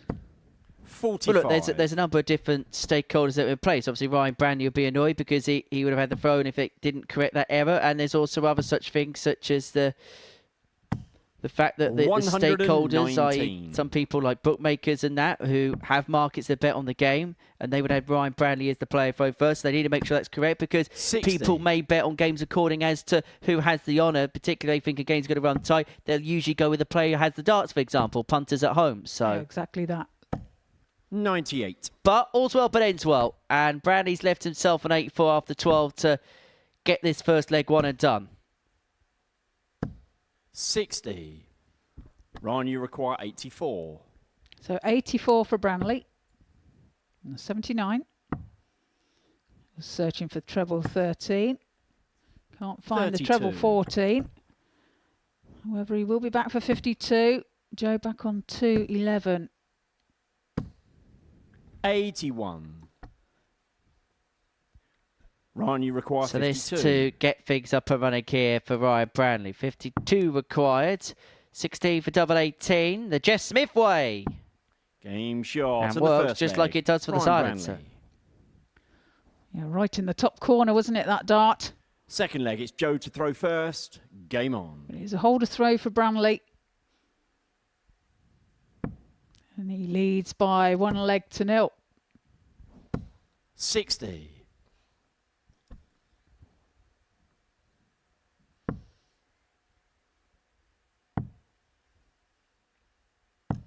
$58.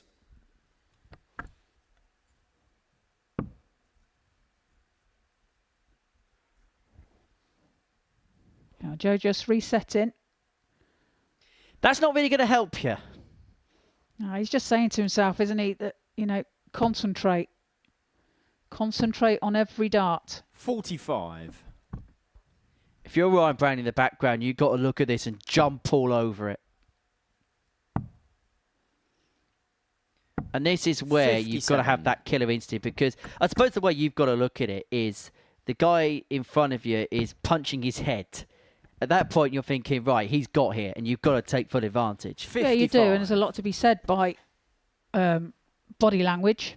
You know, you get some very animated players that can tell the story completely of how you're feeling, and you get other players that you see him punching his head. Featherweight. And you get other players that, you know, 80. hold their emotions in, and they're the hardest people to play because you cannot read them. You cannot understand how they are feeling. You cannot get any positive vibes from them. 58. However, at the same time, I mean, I'm going to ask a 10-time world champion this, so probably the worst person to possibly ask. But is there sometimes a time when things are just going that bad on the hockey that you just can't help 60. but just let it all out? Yeah, of course there is, you know. But if you do the right things by yourself, it's best to keep your emotions in. Personally, this is how I do it. It's not for everybody, but you know, if you keep your emotions in and you make it harder for your opponent to read your situation and how you're feeling. 140. Ryan, you require 88. Unless you're Gary Anderson, where getting angry makes you better. Treble 16 for tops. Now down for tens. Game Into shot the in bottom second corner, leg. but Ryan in Branley. is in, and Branley 2-0 to the good. Well, he put the double 18 in the previous leg right in the top Third corner leg, it's Ryan to throw first. of that Game bed. And he's put the double 10 right in the bottom corner of the double 10 bed on that occasion. So, as you say, it doesn't matter where it is 100. within the bed as long as it's in.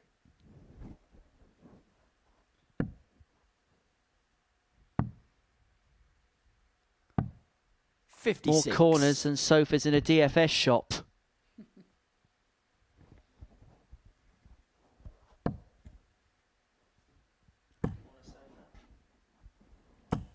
$140. Well, a ton, followed by 140 for Ryan in this leg. 59. Joe just struggling to find a dart above the 20, the treble 20. Having to switch down to 60. 19s, but had no success there.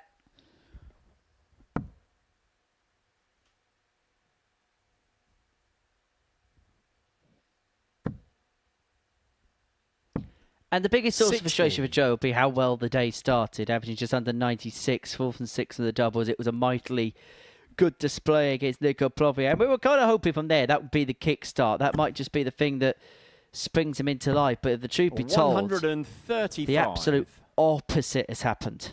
Yeah, well, he's got a 25 difference in averages at the minute from his first game. So it's a big difference for Joe here. 98. Ryan, you require It 66. just shows you as well how things can change very quickly. It's Branley looking at double 18 again. He's already hit it once in the first leg of this Game match, and he's shot hit it in the third third. leg. Ryan Branley. And he leads by 3-0. 14 darter Fourth leg, it's Joe to to throw put first. himself to within a Game on. leg. And if he can get it done to nil, and that probably is going to be the next objective, to win games with an air of confidence about it. So if he has a chance here, Ryan 40. Branley, to win this 4-0, he's got to win this 4-0. Just because he's got the points gap, but if he can open up a legs difference gap, you're effectively putting your opponents in terms of winning this group in a position where 42. they've got to better him effectively by 2 results.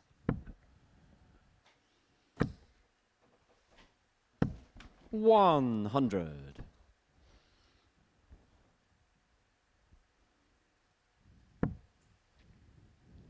Yeah, not so happy chappy. Joe Croft at the back of the stage there. 125. Is that double winning for Ryan Branley? 121. Well, a good visit there for Joe, although a stray one on the first.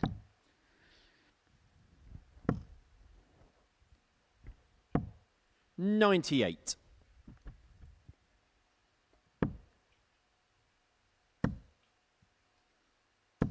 $60.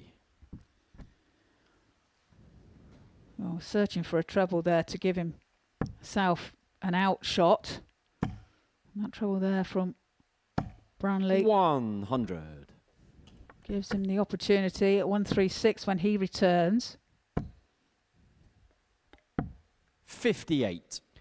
So this to get it wrapped up and to get it Ryan, you wrapped up by a require 4-0 scoreline. 136. Opportunity here for Ryan Branley to really stamp his mark, stamp his authority on this group. Oh, that would have been somewhere to have taken out the 136. 72 left. Super darts from Ryan. 112. Joe, Leaves you require 24. 122. Needs to treble 18 now, does Joe? And it's not found. 54. So Ryan returns Ryan, you for require double 24. 12 for the match for a 4-0 victory. Well, this has been a commanding display from Ryan Branley. Set the tone right from the get-go. Game, And shot. there was And the seemingly match always an for air Ryan of Branley. comprehensiveness about that win. A win which, because of its margin, not just puts them onto 20 points, but it gives them a big lead in terms of legs difference. How pivotal that could be, we'll find out. But Ryan Branley is eking closer now towards Saturday night. So let's take a break, shall we? And when we come back, we're going to watch Dylan Slevin and Nicole Plovier go head-to-head.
Welcome back to the Modus Super Series here live on Pluto TV. Before the break, we sent Ryan Bramley take a 4-0 victory over Joe Croft. Them legs may be very important when it comes down to it at the end of the day. Puts Ryan top again, 20 points. First leg, it's Dylan to throw first. Game on. Dylan here, currently in 3rd position on 16. Nico Plovia, who has 4 points. 83. Standing in 5th position.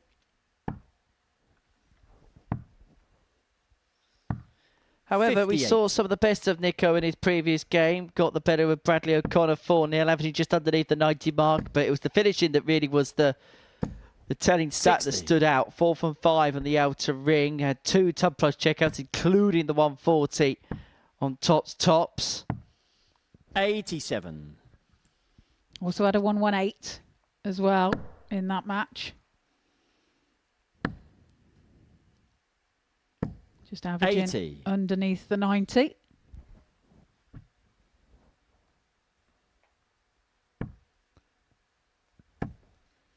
So Slevin, 2 games, 2 wins so far today. 2 100. good performances. 93 in the first, just under 90 in the second. The doubling has been nigh on immaculate at times. 4 from 5 in his first one, 4 from 8 in his 76. second. He's all round really been superb throughout the course of the session as the Irishman. Yeah, 1, 2, 3 check out as well in his 140. previous game against Ryan Bramley, who he beat by 4 legs to 1. 100. Nico, you require 116. Well, that was right off the wire. That really was a bounce out, wasn't it? 56. Quite vicious, Dylan, you wasn't it? require 102. It's Slevin now looking at 102.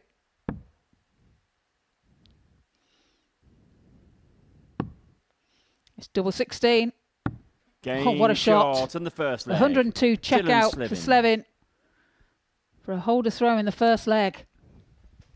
He's looking, Second he's leg is looking Nico a to good throw nick here. first. Is Dylan Game Slevin on. today? Much better, much more productive. I think from here he probably does see himself into Group 131. B on Thursday and Friday. And I'll tell you what, you look at the group that's in play, it's going to be some night tomorrow night. 59. Say Dylan Slevin gets there. You can add one of Graham Hall or Ryan Branley alongside Joe Hunt, Dean Finn 60. and Sam Spivey. Yeah, what a group that is. I mean, do you really want to be in Group B? 56. That's the question. You want to be watching it, of that, there's no doubt. Well, I think at the beginning of today's play, Graham Hall mentioned that 80. he'd rather get the job done here and win Group A rather than go into Group B. We've got no guarantee. Absolutely no guarantee. Joe Hunt's top of the Challenge Tours. Dean Finn's got a good record here. 180. You know what I think of Spivey, man. Dylan Slevin, I rate so highly. 140. And with Joe on a Graham Hall and Ryan Brandy, that's an incredibly tough group.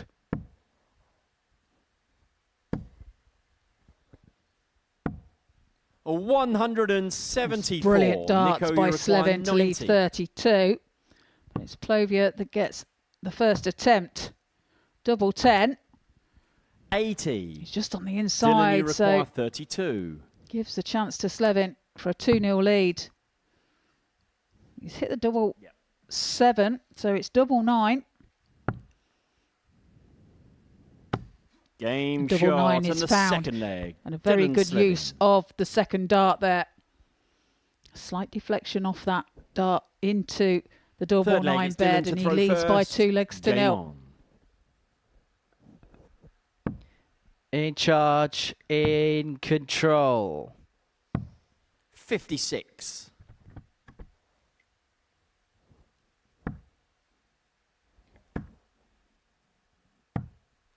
$97. A wry smile on Nico's face there. Or was it a grimace? I think that was are you really doing this to me again? Really? Like, do you have to? 60.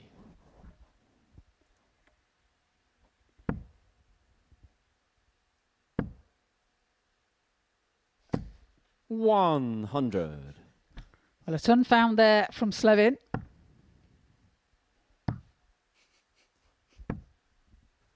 $82.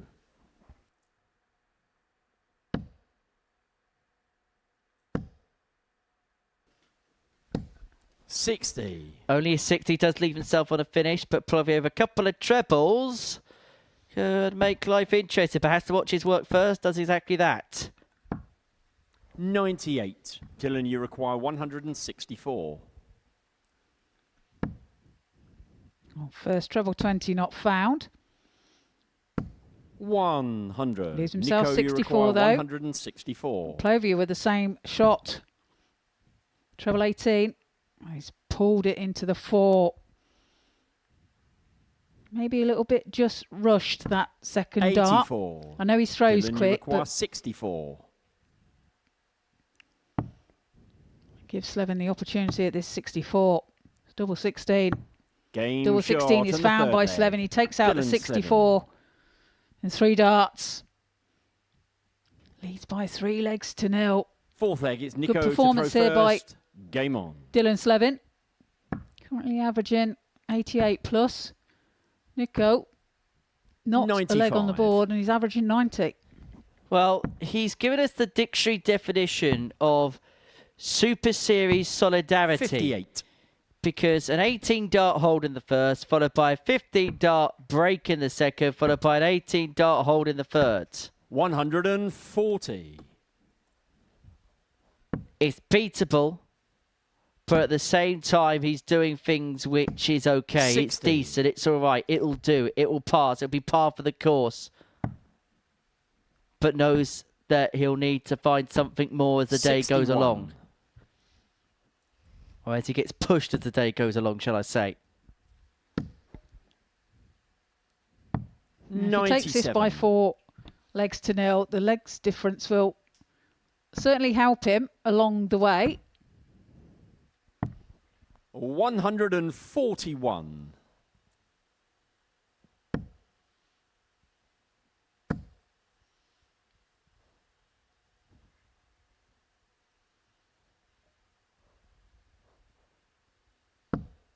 $83. Nico, you require 64. Nico now that's looking at 64.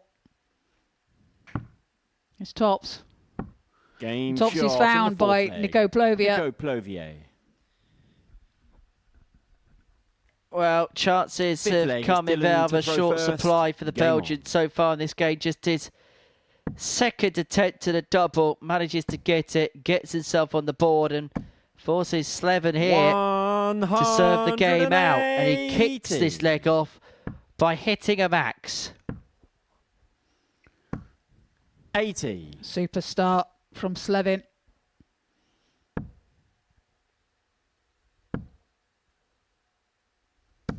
$60. Can only find 60 on that occasion.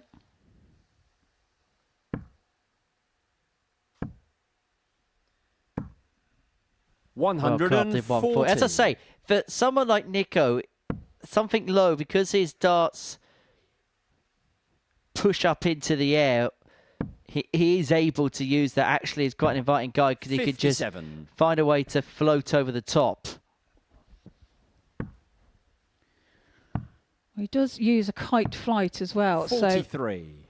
So when he does go over the top of the dart, there's less in the way as if you were using a standard flight. And it also helps with that elevation through the air because the kite flight moves in a different trajectory than a normal four-shape flight, or even the tri-flight, which we've seen 56. used so successfully by Derek Coulson last week. Connor Scott was the man who made that famous. 140. Dylan, you Devin require Peterson had a 148. time with it as well, didn't he? I think he's had a time with any kind of equipment in the last couple of years as our mate Dev. 98. Nico, you require 98. 98 then for Plovier. Oh, went for the double 19. A shake of the head. 74. He does find the treble Dylan, you 18. require 50. Well, it's 50 now for Slevin for the match. Game shot And the he match. finds 10 Dylan tops Slevin. for the match. Takes it by 4 legs to 1. Good performance there by Dylan Slevin. Averaging 85 plus, and Nico a 93 plus. When we come back after the break, it's Graham Hall and Bradley O'Connor.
Welcome back to the Modus Super Series. Before the break, Dylan Slevin got the better of Nico Plovier by 4 legs to 2.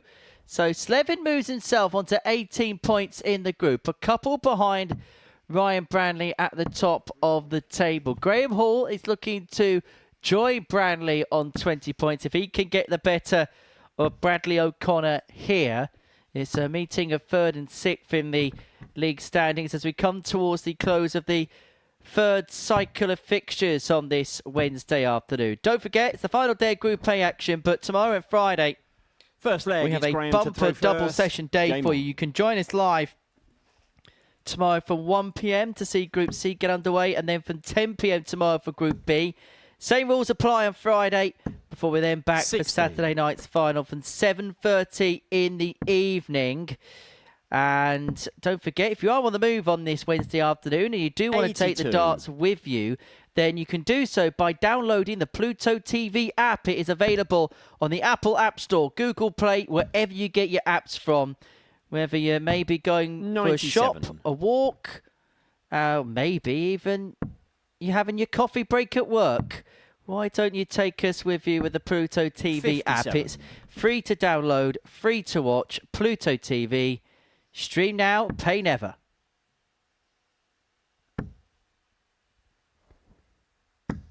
$100.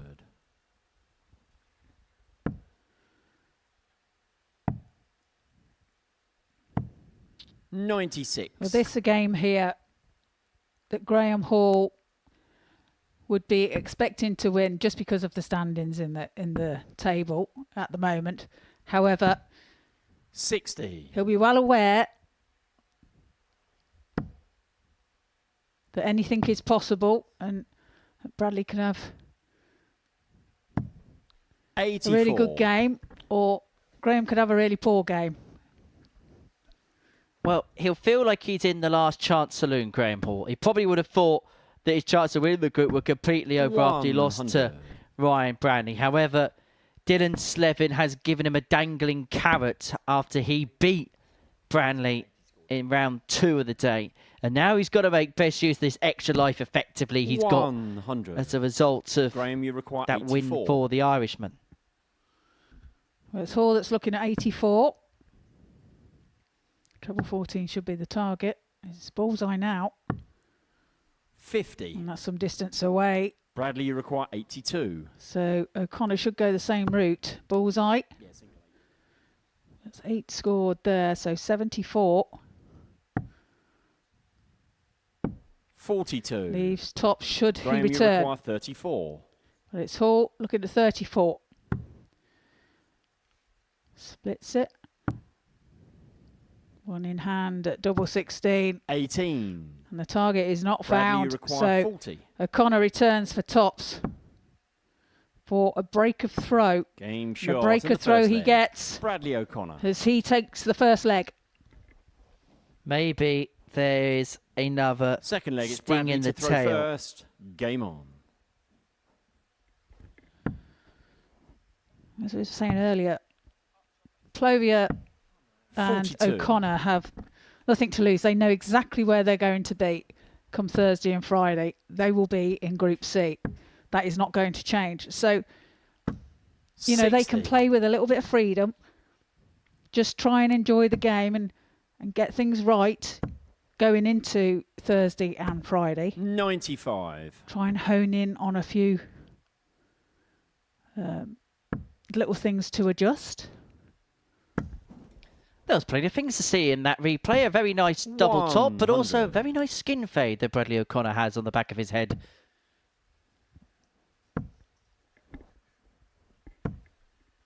$100. Possibly one of a select number of people under the age of 30 who've decided not to go for the mullet. Apparently it's back in fashion. Apparently it is. 58.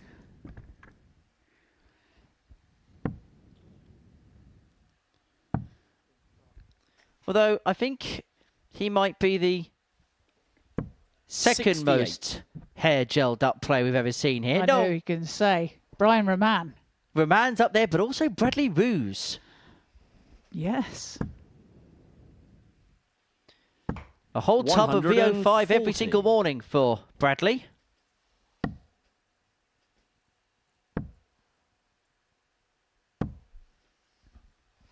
$28. Or was it 43? Sorry. Graham, you require 143.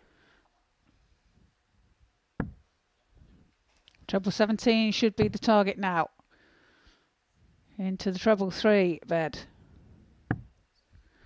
111. Great recovery there from Bradley, you Hall to require leave 32. 153. O'Connor cannot take out the 153.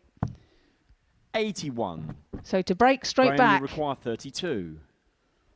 Hall's looking at 32. Game He's shot found on with the his second second leg. dart. Graham Hall. Levels up at 1 apiece.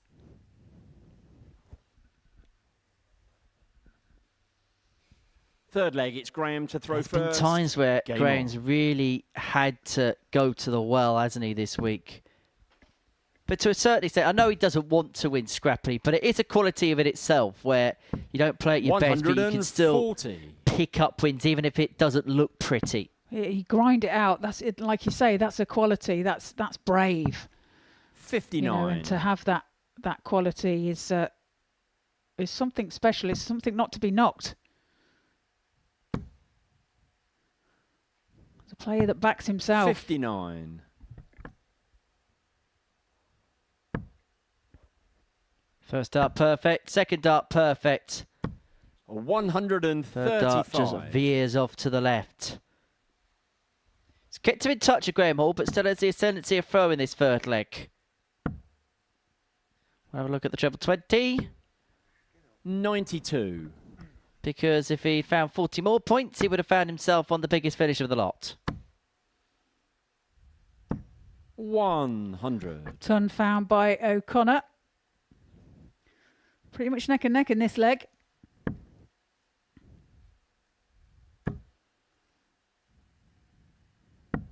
$134. Great setup play by Hall.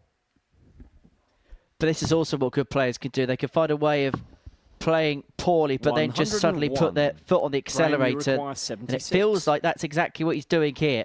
It's the timing of things, isn't it? Again, it's double 8. Game shot. And double the 8 leg. is Graham Hall. pinned cleanly in the centre of the bed for a 2-1 lead. Fourth leg, it's Bradley to throw first. Game on.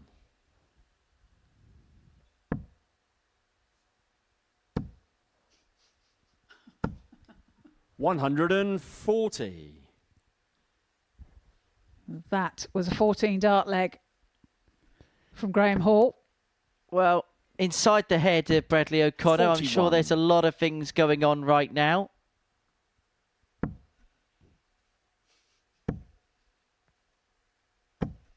$100. All about reset mentality, isn't it? And he's been here before, so he knows exactly what it's like to make that switch from Group A to Group C. And he's going to have to find a way of 83. almost forgetting that this even happened before going into tomorrow morning.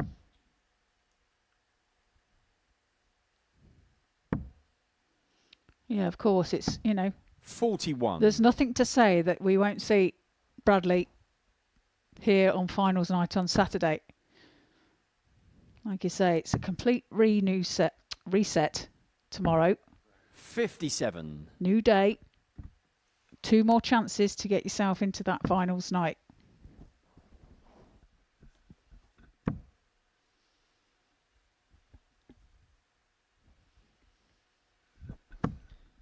$60.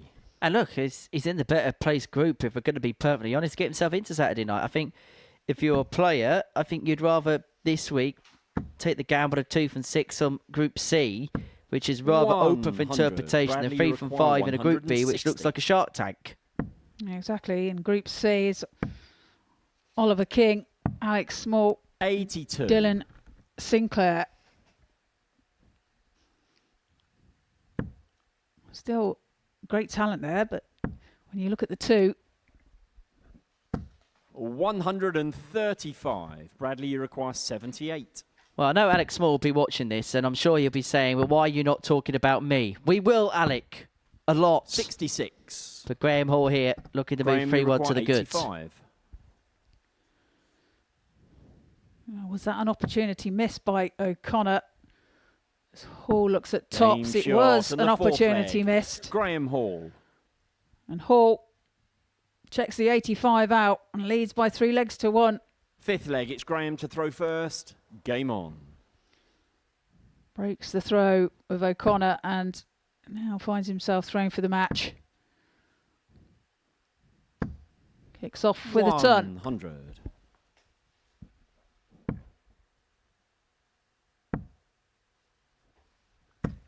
$140. Lunchtime darts on the menu on this Wednesday afternoon.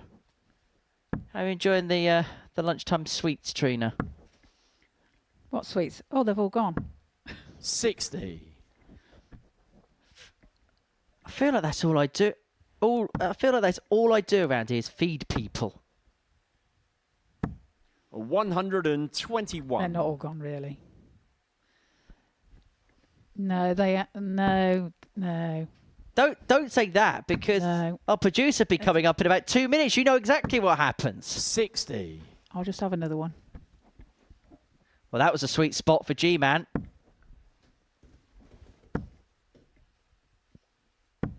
45.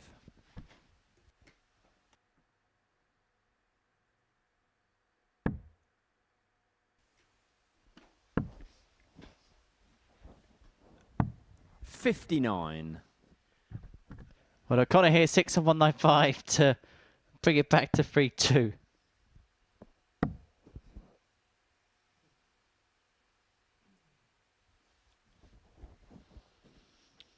Looking for a big treble, and he 64. finds one.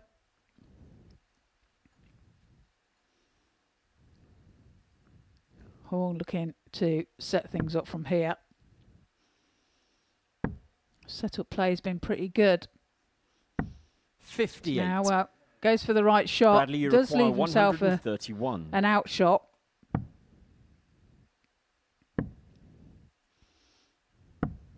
$55. So it's 164 Graham, you require for 164. Graham to wrap it all up. Another.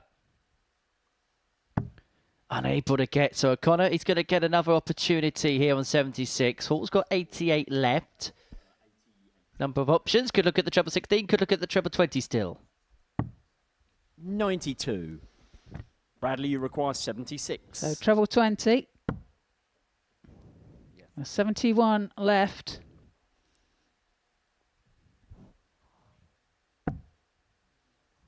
Oh, treble 13 was the 26. target and not found. Graham, So you require 72. Hall returns for 72. Another one of those single 16s. Leaves himself double top for the match. 32. Unable to get. O'Connor returns. Bradley, you require 50. So this could be good for O'Connor here. If he manages to pins this, will be a breaker throw. It looks double 16. 34. Just on the inside of the wire. One on the outside, one on the Graham, inside. you require 40. Allows Hall to return for tops for the match. Double Game top. shot. And the It's match, a win Graham Hall. for Graham Hall. He gets the better of Bradley O'Connor by 4 legs to 1. Keeps himself interested, but still needs that second slip from Ryan Branley. So, that's the tail of the tape from that one. A 4-1 win for Graham Hall when we return. It's Joe Croft and Dylan Slevin.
Well, what an intriguing day we've got here at the Live Lounge in Portsmouth. Ryan Bradley and Graham Hall exchanging blows.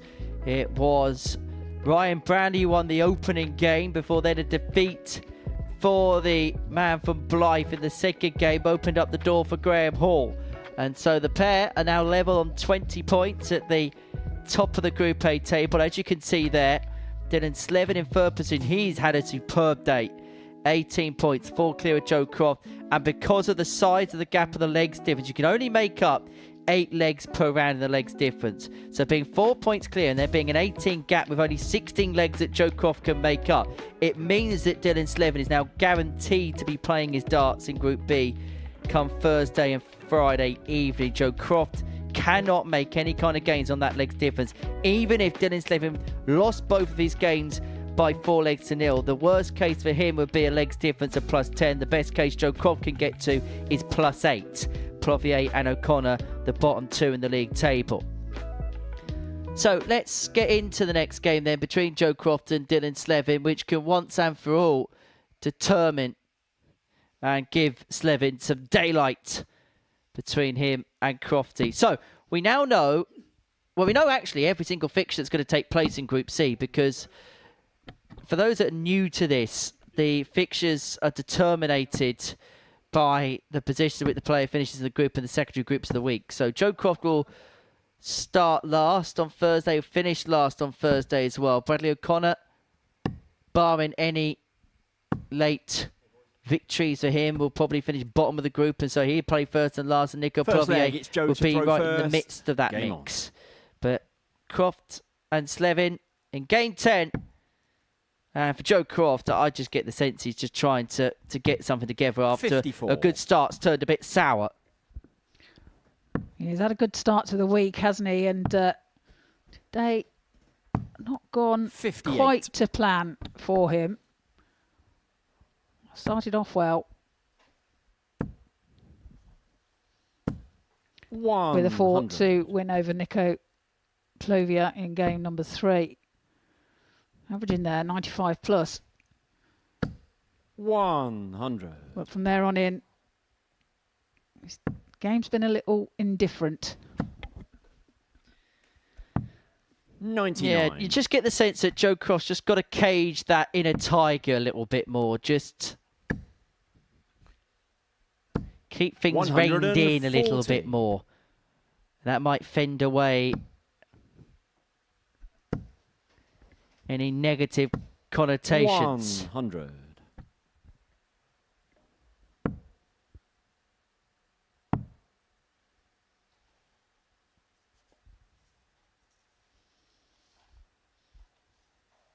Joe has created 52. the Oliver Croft Joe, Centre of Excellence after his granddad, Ollie Croft, the great Ollie Croft. 140. Gave us the Dylan, you BDO. require 151. This 151 go. 131. Well, it's not far off, is it? Joe, you require 8. Gives Croft the opportunity to hold throw here as he looks at double four, sorry. 4. Pulls it into the 4. Dylan, you require 20. So 2-10 to Slevin to get the break and to move 1-0 to the good. In the first leg. Southpaw Dylan side, Slevin. all good for Slevin. Leads 1-0. Second leg, it's Dylan to throw first. Game on. Yeah, Joe has 3 centres now. One in Hertfordshire, one in Devon, and one in Cornwall. Over 90 plus 100. members as well. I've just had a message from his dad Oliver as well. He's watching from home, 43. as are a lot of his followers down that way in Devon. They love him down there apparently. 140. And who wouldn't? Joe's a nice guy.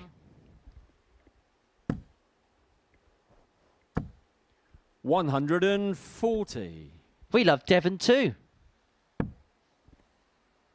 It's a great county in the United Kingdom. 57. Peterson's okay as well. It was his birthday not too long ago. Actually, it's the reason why Devon Peterson's called Devon Peterson. It's not because it's his 94. name, that would sound obvious, but the reason he's called Devon is because the date of his birth is National Devon Day. 140. And apparently that is why he's called Devon, or at least that's what he told me anyway. All right. Okay. 60. Check, that's 55. Yeah, it's a good shout there from Crofty. Dylan, you require 64. Just correcting the score. It's 64 from Slevin. It's Tops. Game Tops is shot found. on the He second leads leg. by 2 legs to Dylan 0. Slevin. Third leg, it's Joe to throw first. Game on. Dylan currently averaging 96.97 here. 2 legs in. 2 from 3 60. on the Dublin. Yeah, this is more like the Dylan Slevin that we come to expect here at the 140. Super Series. As I say, a player with such immense talent and ability. He's got a real high level in the locker. But I also think 180. actually he's one of those players whose B game stacks. And we talk about it so much here, don't we? About players, yes, they've got that great 99. elevated level. But when they're not playing at their best, can they find a secondary level which wins the match? I think Dylan Slevin has. I just think he's just been maybe the last few months or so 27. a little bit off the point in comparison to what we've come accustomed to over the last 3-4 years.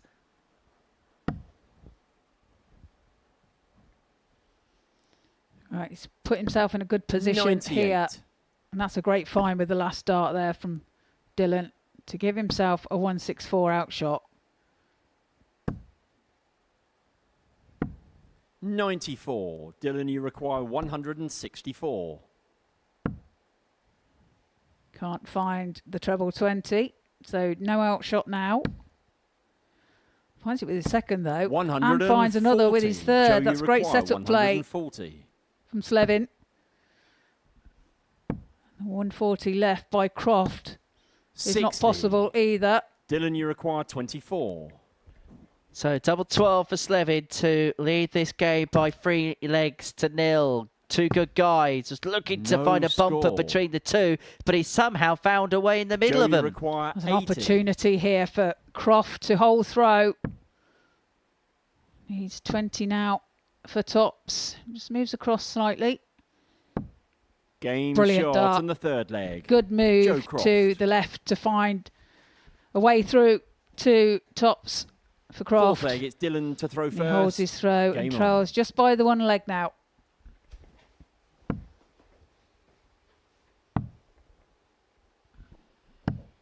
.42.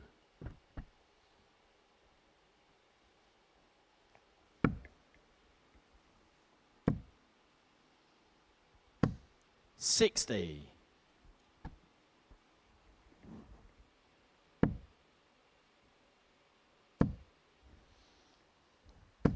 Throws a very hard 140. dart, doesn't he? Slevin. Very direct. Yeah, once they're thrown. 59. Now, for these camera angles, a little bit more difficult to dissect left-handed players than there are right-handed players. But you look at where the elbow is, it's perfectly sat 58. at 90 degrees. But in terms of the actual way he grips a dart, it's not actually as conventional as perhaps you would see 60. for most other players in terms of the way that he grips it with his index and middle finger. 62. Yeah, it seems to have that index finger at the back of the barrel. It's almost on the stem, in fact. He's almost throwing in reverse to a certain extent, because most 140. players, the finger that they'll grip more than anything else will be the index finger onto the barrel, where actually it feels like he's gripping it more to the back of the hand than he is to the front of the 45. hand towards the thumb.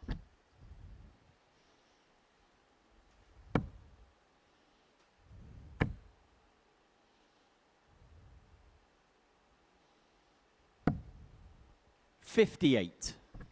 Dylan, you require 154. 154 then. It's on. Just looking across to see what Crofty was on. 137. Just a wire away on the double 17 for that 154. Allows Croft to have a look at the 124. Needs treble 18. Not found. 92. So Slevin returns for 17. 17. Double 8 it is to open up a 3-1 lead. Game Just shot squeezes in the into the fourth bottom leg. corner. Slevin has a Dylan 2-leg Slevin. gap. Just going back to that point that you made in the previous leg. It's a firm throw Fifth despite leg, there it's Joe not to being a throw lot of grip. first. Game Which on. means every dart has to be thrown with the utmost accuracy, because if something's just a bit off kilter, it is going to 81. skew wildly. It's obviously a grip that he's come to love and feels comfortable with. There's no wrong or right way really to hold a dart. It's how it feels comfortable in your hand. 55. Well, a lot of people say how you hold a dart is how you hold a pen. As if everyone has their own unique way they pick a pen up for the first time, and that's kind of how you naturally write. 125. I'd have to argue the facts with that. I do not throw my dart like I hold a pen. Well, there's a lot of people. I mean, Raymond van Barneveld, for example, who writes left-handed but throws darts right-handed. 135. Ambidextrous. 99.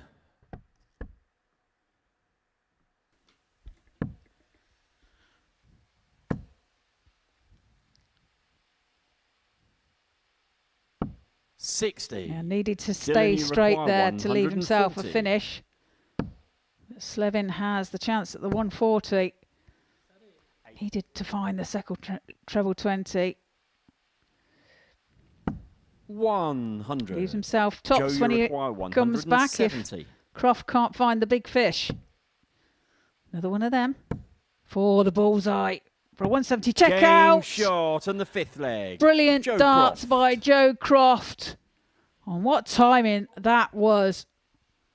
He Sixth leg moves is within Dylan to one throw of first. Slevin. Game on. Takes out the 170. And it's 3-2. Well, we have been waiting 58. for a crowning moment today. Joe Croft has given us the biggest of all big fish in the ocean.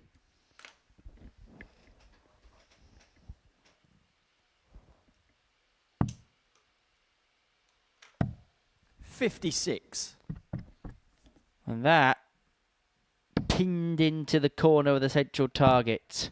What a brilliant camera angle that was to see that 96. fantastic shot there from Joe.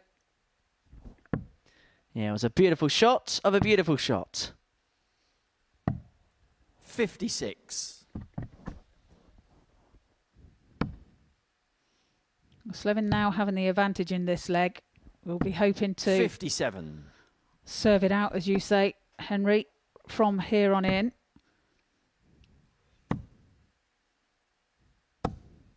However, Joe will be looking to level. 125. And if that is the case, then he will have the advantage going into the deciding leg.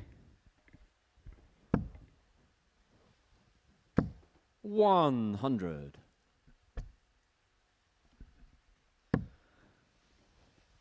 Triple leads him on a finish. Needs to find it with dart 3. 100. Gets it with dart 3. So Slevin here will feel like he's still in control of this leg, but still has a bit of work to do. Comes up trebleless, finds himself in a spot of bother, but what a Joe, find with you the require last. 164. Wow. He can't take the 164 after the 170. 60. Can only find Dylan, you 60, require so Slevin 90. looking at 90 now for the match. Double 15 to wrap it up. Game And wrap shot. it up he does. And the match. Dylan Slevin. A warm embrace between the pair, but it's Dylan Slevin who picks the points up. He gets the better of Joe Croft, who Wednesday is beginning to become a day to forget. It's Dylan Slevin who wins by 4 legs to 2.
There's that potential right now.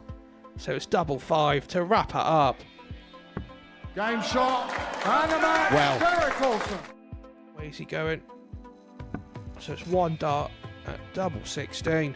Game shot and a match. Beautiful. Harry Ward. Sensational finishing there from Harry Ward.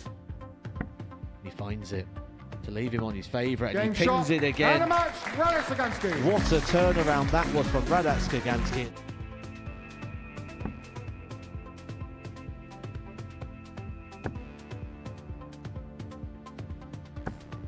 And playing the match 4 nearly does. It's all about Derek Coulson, because that's the second record that Derek Coulson has got himself this week. He was the first player to win all the games in Group A, 15 from 15, and now has just broke the record for most consecutive wins. To a simple 2-dart combination here for the match. 10. Replacing the final, a place in the final it is. What a performance that was there from Oliver Mitchell. Caps it off with a 12-dart finish. Derek Coulson make the mistake, but Derek Coulson has been making very little mistakes in the entirety of this week, and he continues to make no mistakes here in the final. Derek Coulson. Derek Coulson. Ladies and gentlemen, for a 5th time in a row, undefeated, invincible, he's DC, Derek Coulson!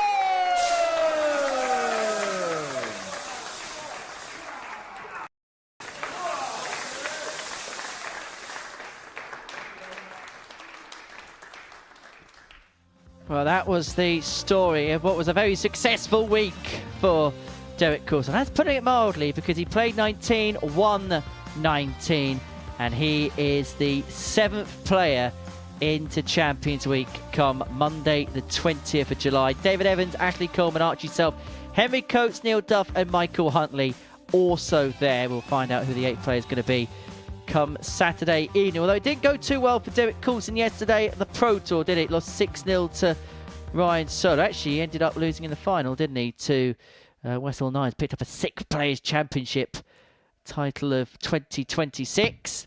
And I'm sure the cut and thrust of the Pro Tour is where we're going to find Ryan Branley at some point. Don't know when, but you get the sense it will be a case of when rather than if. We'll see him ply his trade against the very best in the world.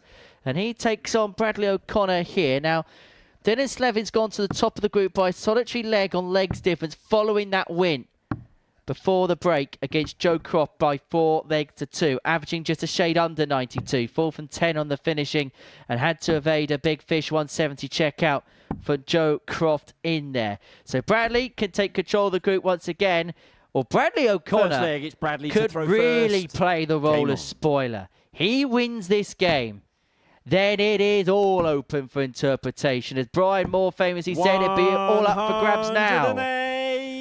Well, he kicks off with a maximum.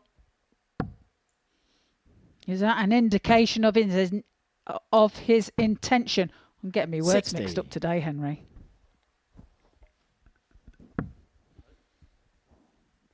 I think it's all them sweets of it eaten. Those E numbers. Yeah, too many E's. 27. Well,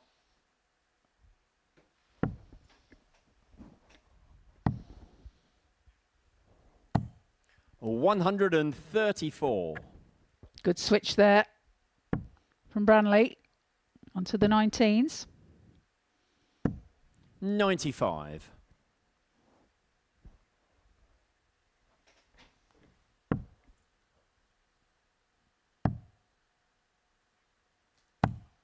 $58.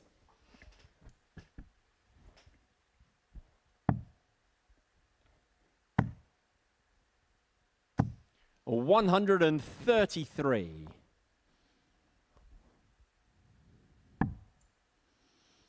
Well, O'Connor here has left himself on 66 after 12.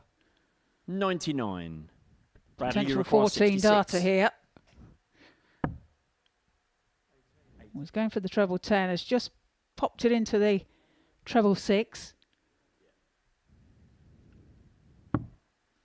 Double 16 then. 34. Ryan, you require Quite there. 150. 150 for Branley.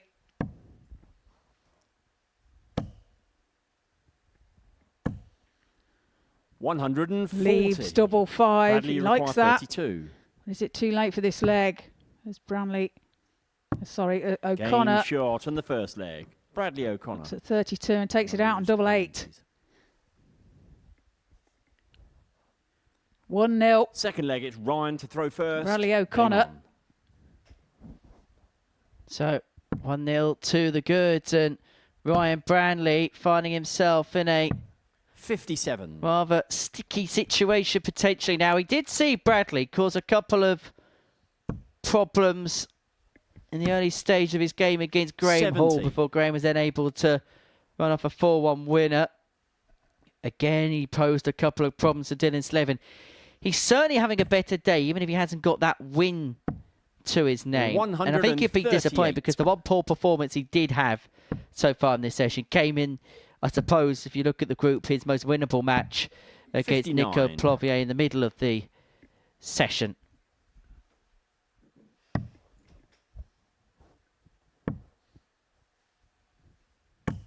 $59.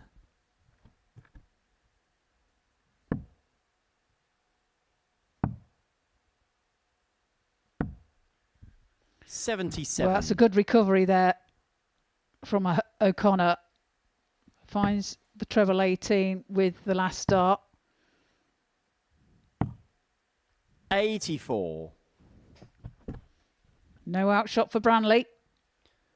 Branley on a bogey, but only effective if O'Connor finds a couple of big triples. He's found a couple of big triples. 117. The stray into the single free means he's not on a finish.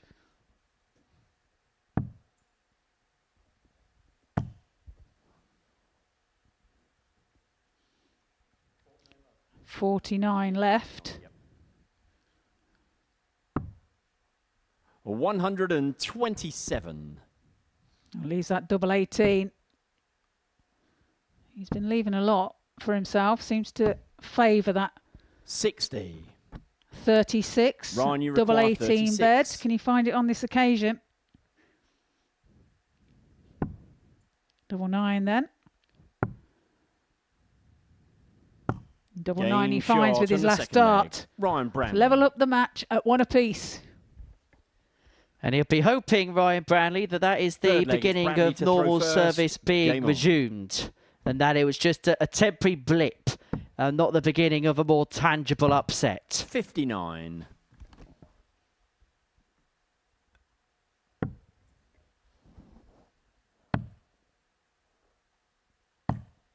$81.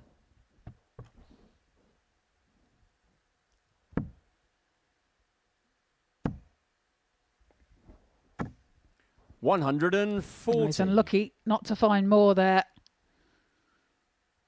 Took a little bit of a deflection, didn't it, with the last start, and just carried it over the treble 20 bed. 85.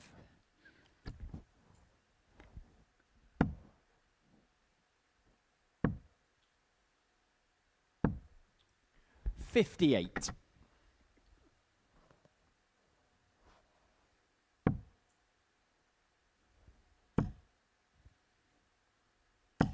$45.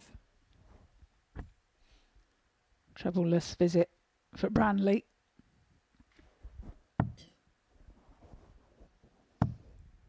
$77. Well, O'Connor's really putting the task up to him here. Now, I just wonder whether Ryan Branley's a little bit surprised as to the type of challenge that O'Connor is providing. 140. Bradley, you require 167.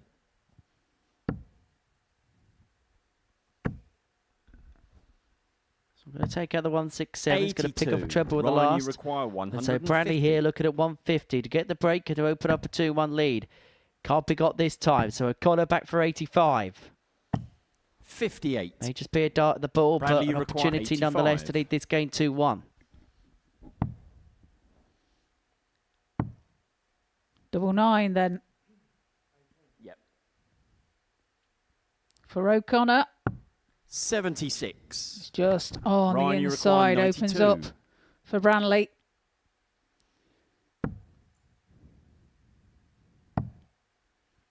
Double 16 then for a break of throw.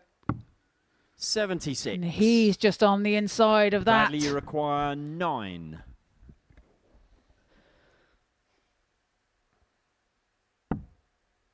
So double 4 it is.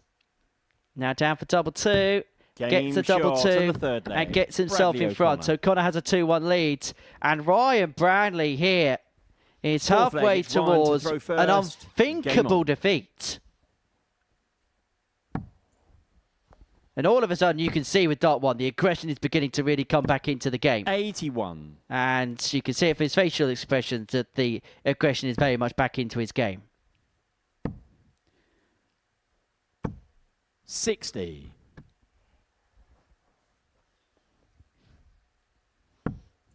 Over the last couple of days, we haven't seen much of that from 58. Brandley because things have been going right for him. They're not quite going as well as he would like at the moment, and therefore frustration 60. is beginning to show. Well, to quote the great sports broadcaster Guy Mowbray, for Ryan Brandley, this can't happen. This shouldn't happen, but this is happening. 140.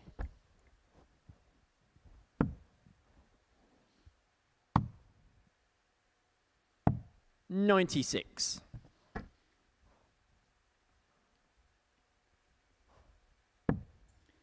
Well, looking to set up here. 140. Does so nicely. Leaves himself 82 when he returns. But here comes O'Connor. 140. Ryan, you require 82. So 82 here for Bradley to level the game back up at 2 apiece. 65 remaining, 15 for the bull. But is there anything in the way? Yes, 35. there is.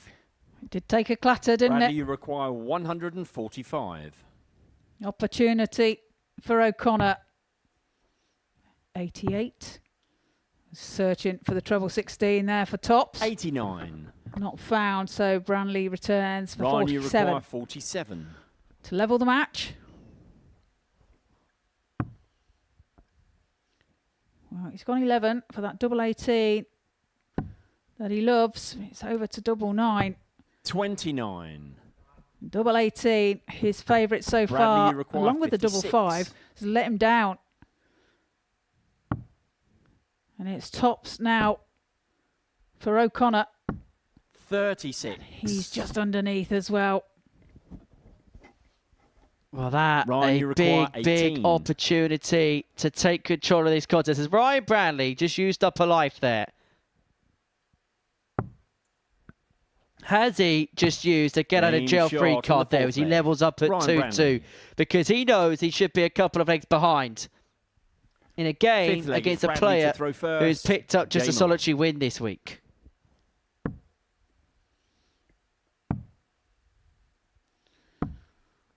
O'Connor himself will 77. be disappointed there not to have got that leg. He would have led by 3 legs to 1. And would have had the darts for the match. 100.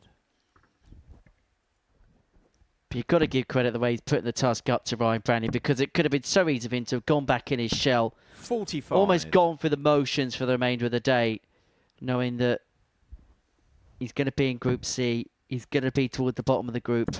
It could have been so easy to have said, you know what, today's not going to plan, and then just focus on tomorrow. But he's still switching on here. But he's going to have to switch on some more because Brandley's just piled in his first max of the match. 100.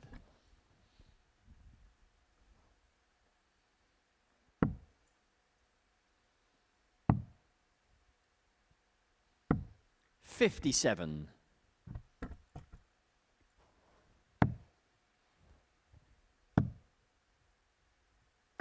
133. Ryan, you require 164. Darts there from O'Connor. 164 will not go for Brandley. 98. Bradley, you require 146. The 146 won't go. So Brandley 80. now back to take the Ryan, lead. you require 66. As he looks at 66. 66. You're going to hear that a lot over the course of the next few weeks. 48. Branley has missed 18s and Bradley, you 9s. require 66. O'Connor's back to move to the hill again.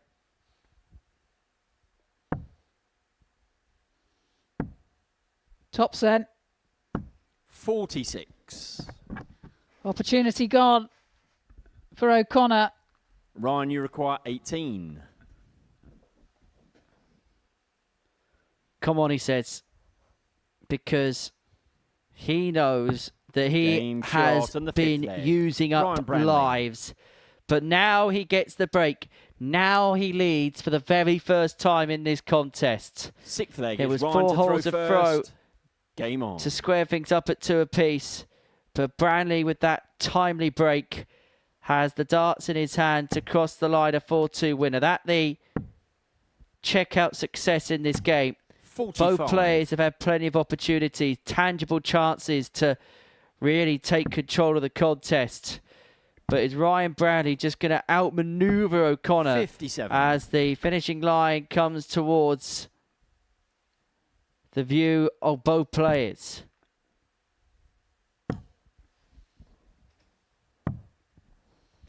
$71. Yeah, a bit of a shake of the head there from Bradley in the background.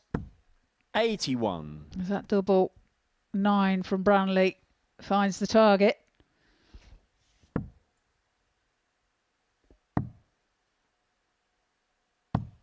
$98.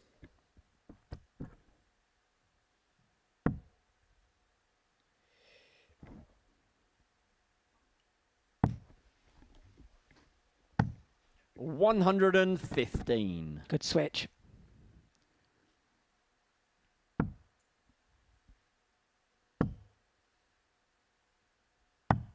$59. Well, a traveller's visit there from Branley. Can O'Connor find something here? 100. He does find a turn to leave 148.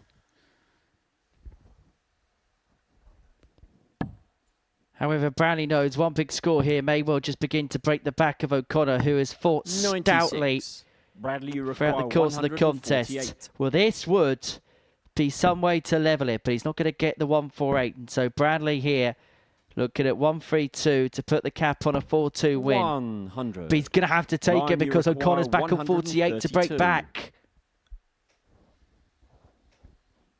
Bullseye should be the target. Bullseye is found. He stayed there. And the bullseye would have left 92. double 60. Bradley, you require 48. And so this to take us all the way. It's double 16 for Bradley O'Connor. Can he find a way for the middle? No's the answer. 16. No is the answer. And so Ryan Bradley, who has had Ryan, to you require survive 40. one heck of a scare in this game, stares down the barrel at double top to put himself onto 22 points, to put himself in control of the group Game, again. But shot, my word, and the match. my Ryan word was he Branley. given. One scare there by Bradley O'Connor, who really put the task up to him. But it was the permanent quality of Ryan Branley that just had a bit too much in the end. A game which was marred by missed doubles. O'Connor missed some to go 3-1 to the good. And from that point onwards, it was all about Ryan Branley, who moves on to 22 points.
Welcome back to the Modus Super Series here live on Pluto TV. Before the break, we've seen Ryan Branley take a 4-2 win over Bradley O'Connor. Puts him back on top on 22 points. Graham Hall now taking on Nico Plovia. Has the opportunity to also put himself on 22 points. Yeah, for G-Man, he knows that he's got to the situation where it really is win or bust.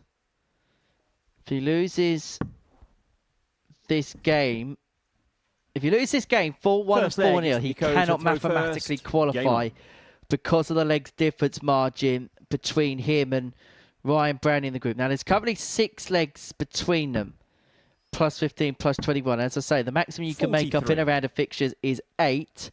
So 4-2 defeats would leave them on the wire. But if Graham was to lose 4-1 and 4-0, it would be a mathematical impossibility. 59. Win this game as he's expected to, then we have a bit of a dogfight. And actually, there's a very interesting game in amongst all this. Nico Plovier has got a lot to say between now and the end of the group. He might be 5th in the table, but you know what? He's the most important player left because he plays Graham Hall in this game and Ryan Brownie in his last. Sandwiched between the middle of that game is a meeting between Graham Hall and Dylan Slevin. Dylan, if he can win that last game, move on to 22. 99.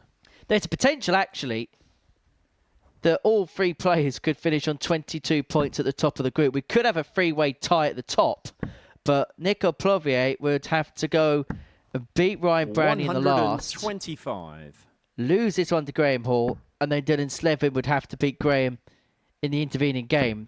The match between Bradley O'Connor and Joe Croft is a dead rubber. All the permutations there. Gets quite confusing. My head hurts, Trina. 140.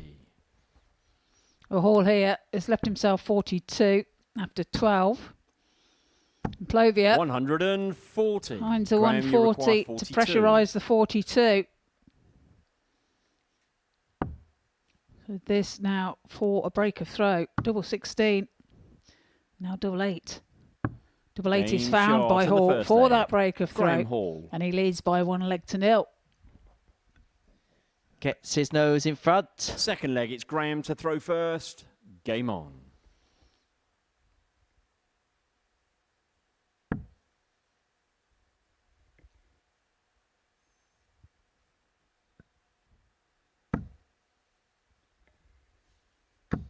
$140. Graham Hall should be a shoo-in to win this particular contest. But we saw in the previous game, didn't we, that Bradley O'Connor 44. caused Ryan Bradley all sorts of problems. Yeah, indeed. Hall kicks off his campaign in this one with a 15 dart leg. 96.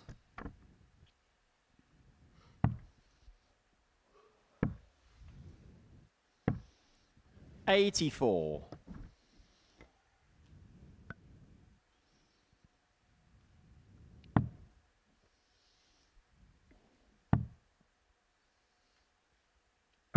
$133.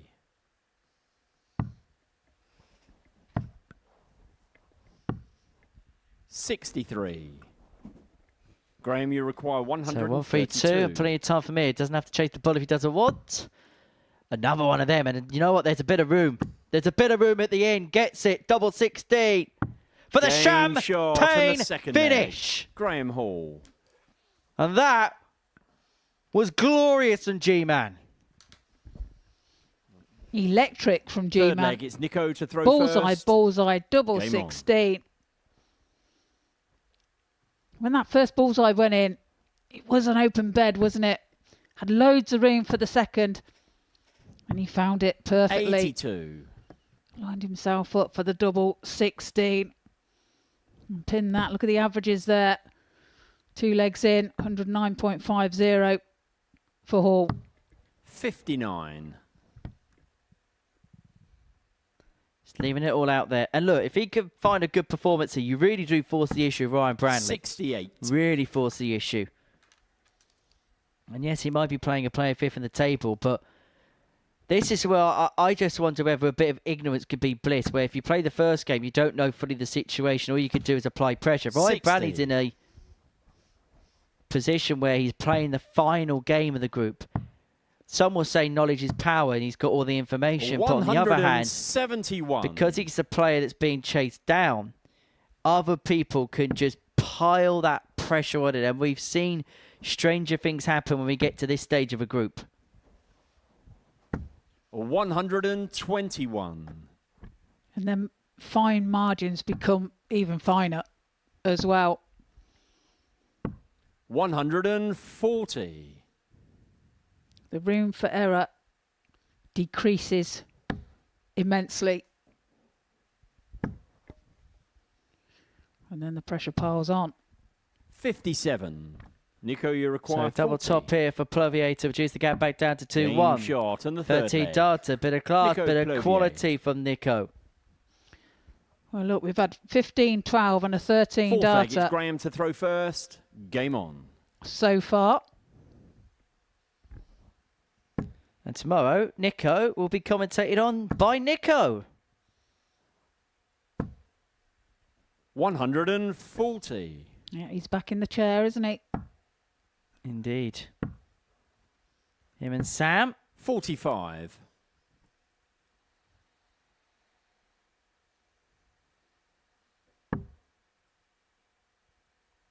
Fear not, you'll have plenty more of me and Trina during the summer months. 60.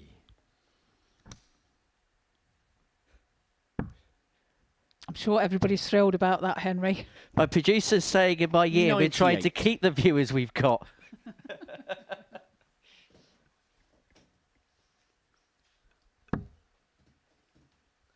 Thank you for tuning in on this Wednesday afternoon as we head towards 1 o'clock 55. here in the United Kingdom.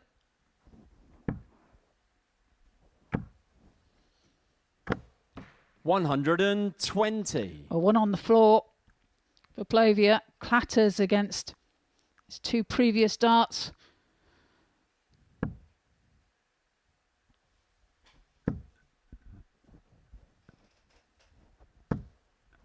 $100.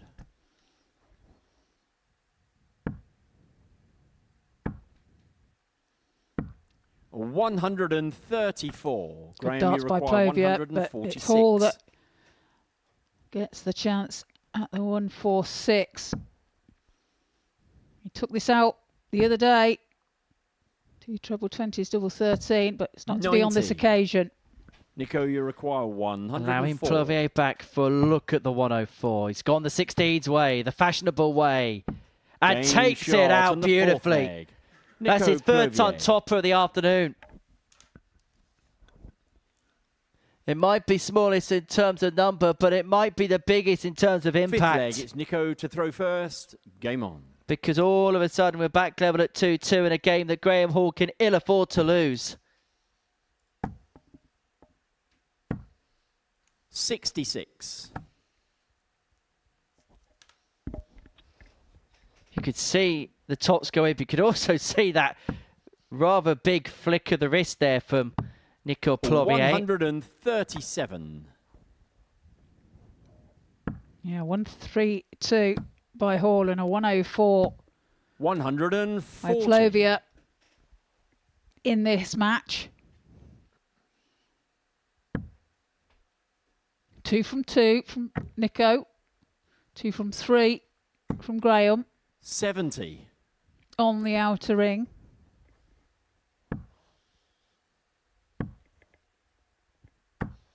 $45. Good quality match this. Yeah.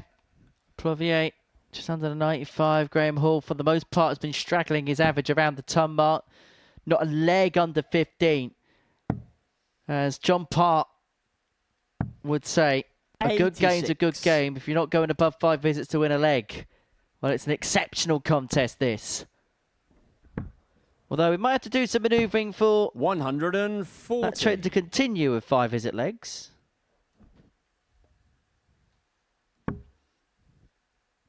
That 140 there from Plovia leaves himself on 110 after 12. 58. Nico, you Is require him. 110. Has the opportunity of the 3-dart finish first. 78. Graham, you require 150. So Hall here looking at 150 to move 3-2 to the good. Unable to get so Plovier here took out the 104 in the previous leg to level up.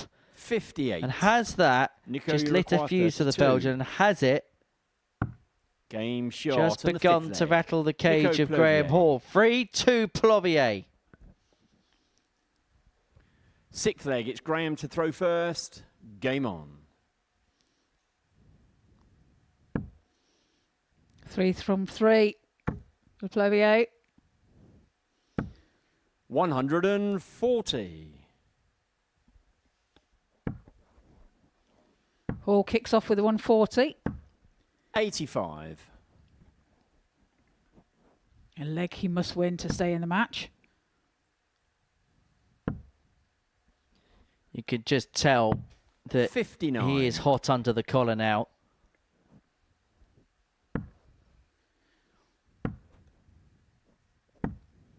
To 26. Well, can he jump all over that 26 from Plovier?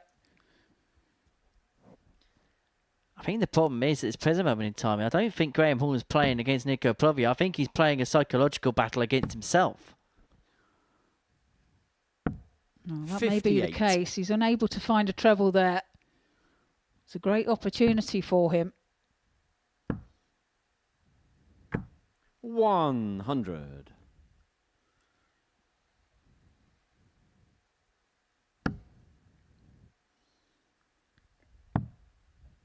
Can he find another? He does so. 134. Super darts from Graham Hall. He's himself on 110 to take us 100. all the way Graham, you to a require last leg decider 110. to keep his faint hopes of winning this group very much alive. Went straight for the bull, having hit the treble 20. Sorry, no, he 76. didn't hit the treble, did he? He did, yes. Sorry, my apologies, yes. My brain's having a funny 5 minutes, Trina.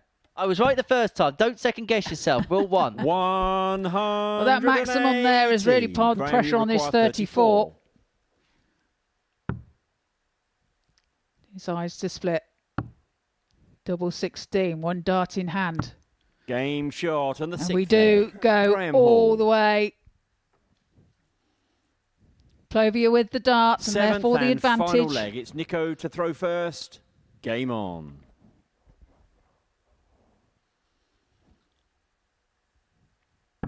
Yeah, I think Hall kind of got away with that. 41. Plovier was sat on double 5. And when I say he got away with that, he went for the ball with his second dart. Would have been very nice if hit it, 134. With Plovier sat on a double. The pressure was left all on that 89. double 16.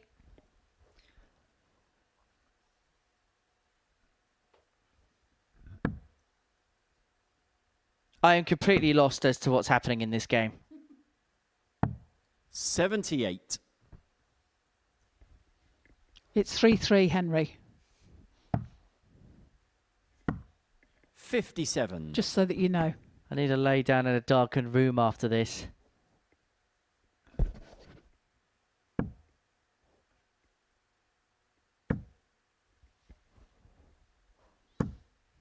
Oh, what a time to get a maximum 180. from Graham Hall. Returns for 109. 140. Graham, you require 109. This for the match. We'll have 6 at this should he need it. And he is going to need the full complement to 49. get over the line, leaving himself on 60 to win this match by 4 legs to 3 margin. 92. Great last start from Plovier. Graham, you require 60. But is it too late as Hall looks at 60 now for the match? Tots it is. Tots Game is there. shot. And the 14 match, darter Graham right at the Hall. last of Graham Hall. He has survived a real scare there against the Belgian Nico Plovier. He had to do it the hard way, but over the finishing line he is. He's a 4-3 winner, average just underneath the 94 mark, 4 from 8 in terms of his finishing. The 1-3-2 was a real blockbuster. Coming up next, we're going to see Bradley O'Connor take on Joe Croft. We begin the final round of fixtures on this Wednesday afternoon.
Welcome back to the Modus Super Series, where before the break we saw Nico Plovier take Graham Hall all the way to a last leg decider, but it was G-Man that prevailed in the end by a 4-3 margin. So let's have a look and see how the league table looks going into the final round of matches. As you can see, Ryan Brown and Graham Hall inseparable on 22 points. There is still a scenario where the top 3 players can all finish on 22 points in the group. We'll see how that develops. Now, we'll look at the battle for the top places when Hall takes on Slevin and Brand against Plovier and gains 14 and 15. But we're going to break from that for now as we get into game 13 of our session. And it sees Bradley O'Connor and Joe Croft go head-to-head. Now, these two will face one another in Group C on Thursday and Friday afternoon. And so it may well be important for the pair to try and get a win here, but you give them the opportunity to at least give themselves something good, something positive going into that group, but also some kind of positivity in terms of a personal head-to-head record, particularly Bradley O'Connor, whose only win came yesterday against Nico Plovier, who finds himself 5th in the league standings. There's a chance for him to sign off what at times has been quite a tumultuous group with at least a positive First leg, full it's Bradley stop. to throw first. Game on.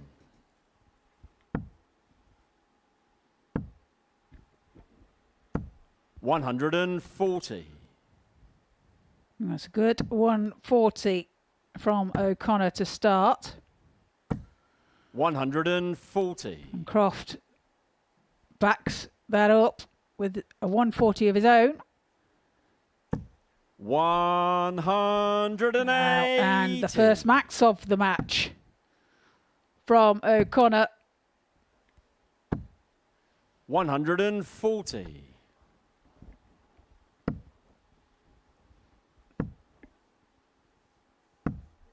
24.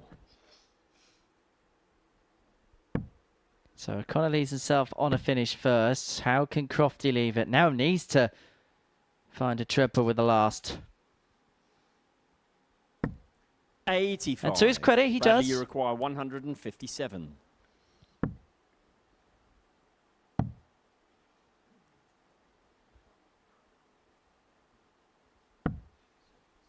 $95. Joe, you require 136.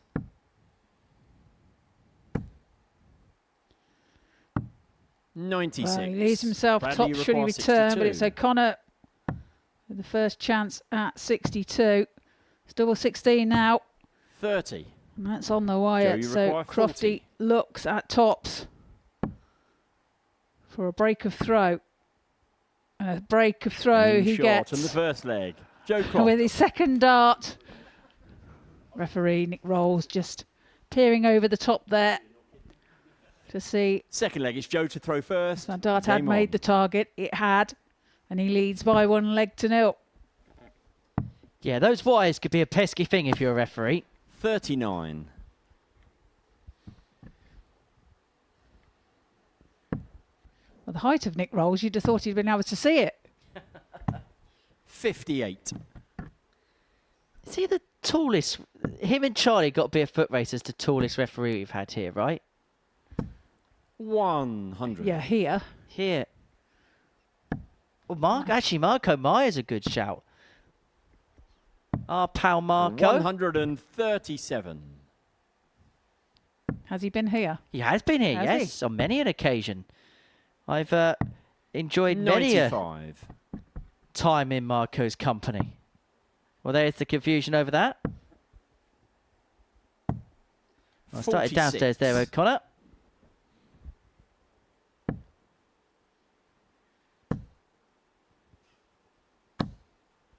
$140. On the subject of referees, look what Joe Cross left. The iconic Paul Hink shot. 26. Joe, you require 127. Treble 19. Not found. 55. He'll be back for the 72. O'Connor here looking to apply some pressure to that 72. 60. Joe, you require No 72. finish for him. So Croft has got time and space to really flex his muscle in this game. Just about the single 52. 20. The tops goes underneath, but he's got free clear in hand and his favourite target, a double 10 when he does come back. 64. Joe, you require 20. Double 5. Double 5 is Game found shot on by the Joe second Croft. leg. Joe Croft. And he leads by 2-0. Third leg, it's Bradley to throw first. Well, Crofty Game on. is controlling this contest now. 2-0 to the good. He's got full 100. authority in this game.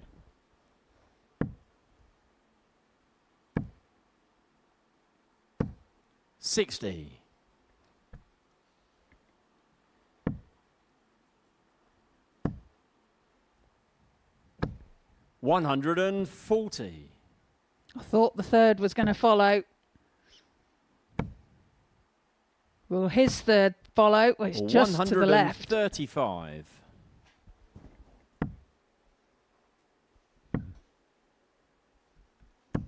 $95. Well, even though he's picked off the treble with the last, it was kind of ineffective because he still leads himself without a finish. Crofty should have a look at the 25 here. 192, you got it. Well remembered. Now he's left 192. 164. Which is why there was a little bit of a joke because Joe Croft miscounted on that number yesterday and was convinced he didn't miscount that number, but it turned out he did miscount on that number. 134. Joe, you require 142. 142 then for Joe. That's not going to go. So 65 left.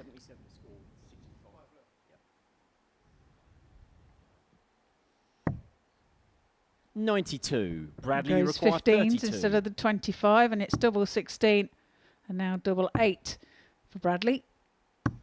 Game Double 8 shot is on found. the third leg. He Bradley gets a leg on the O'Connor. board. Brings it back to 2-1. Just ask a Fourth leg, it's little Joe bit of to a throw question here first. to Crofty. Game on. Game being played in good spirits. I get the sense these two have got along like a house on fire 140. in the practice room. Yeah, one would think so. 100. Seems a very relaxed game, doesn't it?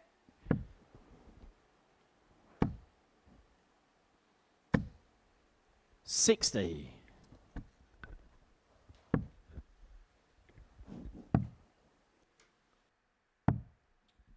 $48.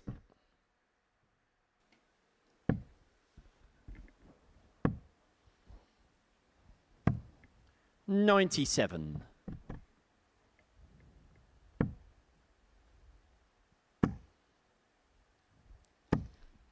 $140.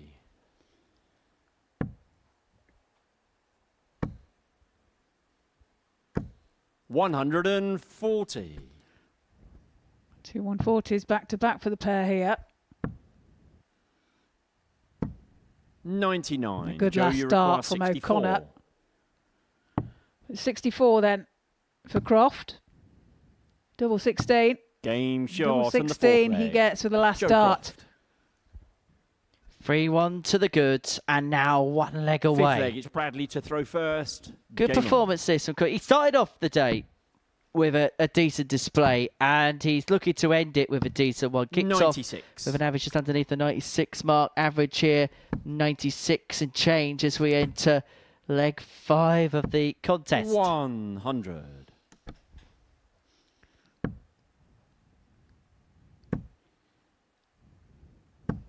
$45.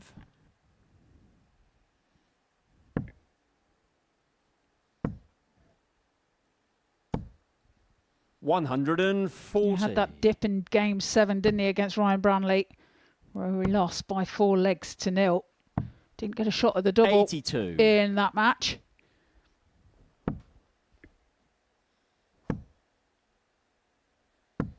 Well, the eyes will be focused in on the next task ahead, and the next task ahead for him will be to try and combat his way out of Group C on Thursday and Friday 70. afternoon. Of course, you can watch the action live here tomorrow afternoon from 1 p.m. So basically, this time tomorrow. 91.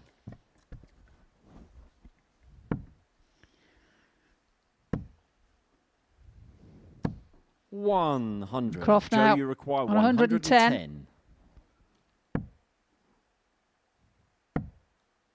Double 18 for the match. Game shot. And it's And double the 18 that match, is Joe pinned Croft. to take out the 110 for Joe Croft, and he wins by 4 legs to 1 against Bradley O'Connor. When we come back after the break, it's our penultimate game against Graham Hall and Dylan Slevin.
Welcome back to the Modus Super Series here live on Pluto TV. Before the break, we've seen Joe Croft take a 4-1 win over Bradley O'Connor.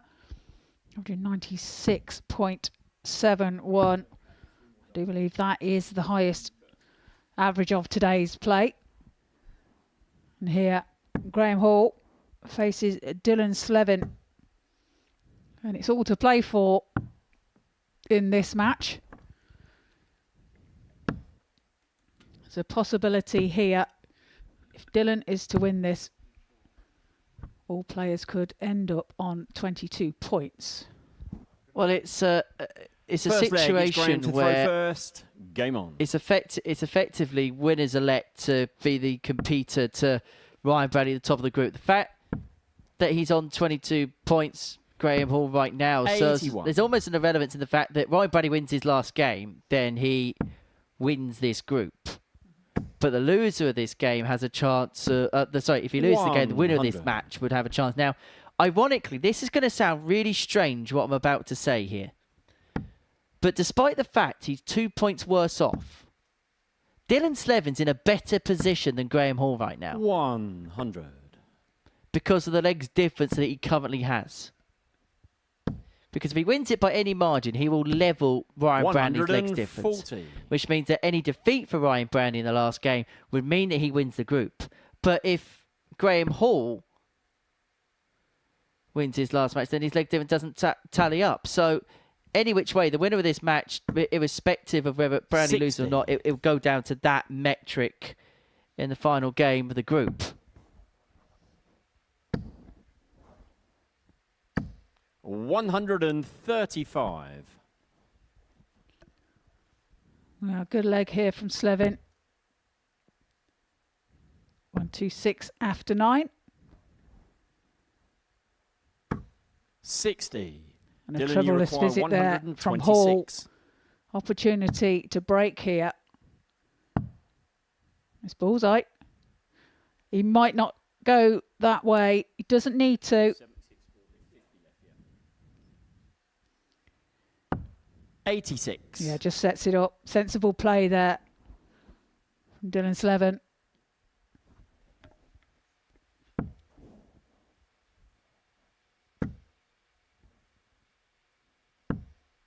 Dylan, you require So tops 40. left after 12 and a chance of Slevin to hit the front. Game shot. Breaker throw found from the Irishman to take a 1-0 lead in this game.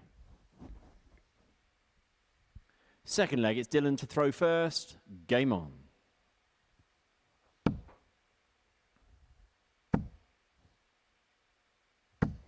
$100.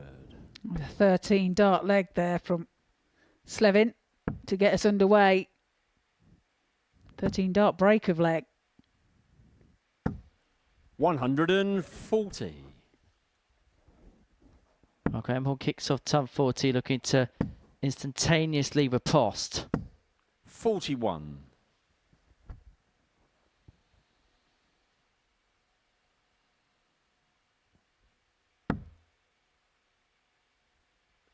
Well, I mentioned the phrase "house on fire" in the previous game. I feel like we're in a house of 81. cards right now. But who's got the best hand?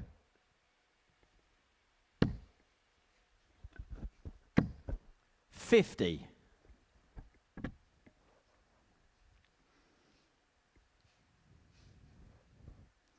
Little frustration there from Slevin, just indicating to himself. 100.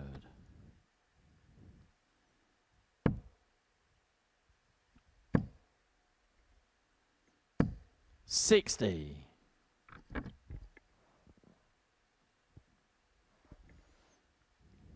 This really is where fine margins come into play. A wow bite. 82. Graham Hall, as he finds a big 5 with that second dart. Does recover somewhat with his third. Finds the treble 19. 98. Graham, you require 98. So 98 here for Graham Hall to get us back onto level terms, to square us back up at one apiece. Treble 19 leaves double 18. Double 18 to square up at one apiece. 80. Just on the inside, but Dylan, you Slevin needs a require sledgehammer to take 152. out this 152. Well, it's on. Needs another one of them. Needs low of the target. Picks off that treble 16 beautifully, though. Graham, you require 18. Will he return for the 24 as Hall looks at double 9?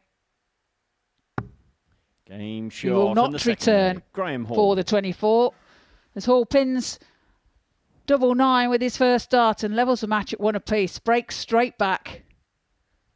Third leg, it's Graham to throw first. Game on. That's either frustration or hunger creeping in. I'll put it down to frustration. 140.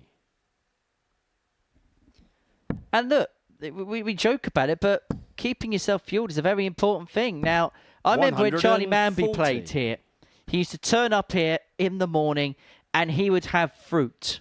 He'd have fruits everywhere, bananas, apples, that kind of thing, just to keep himself going and keeping the energy levels going throughout the course of the day. Having something healthy, 140. having something sugary, which keeps the energy levels up.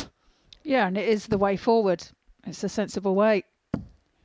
180. Slevin finds a maximum. The first of the match. Well, Luke Humphreys is a big eater of sweets. Just a packet of the things that kids and grown-ups love them so. 100. And he'll just have the odd sweet here and there just to keep the sugar and the energy levels going. We most of the time need that here in the commentary box as well. 125. Graham, Indeed, you there are require bananas 121. Commentary box as well, but they're out of reach. It's usually us two going bananas, isn't it? Well, Slevin back for 56 to get a prize breaker throw. Remember, he 41. needs one to win this Dylan, you require contest. 56. It's double top. Game It's shot there. and the third leg. He's been hitting Dylan that tops Slevin. quite nicely, hasn't he, of late? And he does break the throw again. Fourth leg, it's Dylan to throw Broke first. Hall in the first Game on. leg of the match. Hall levels in the second, breaks straight back.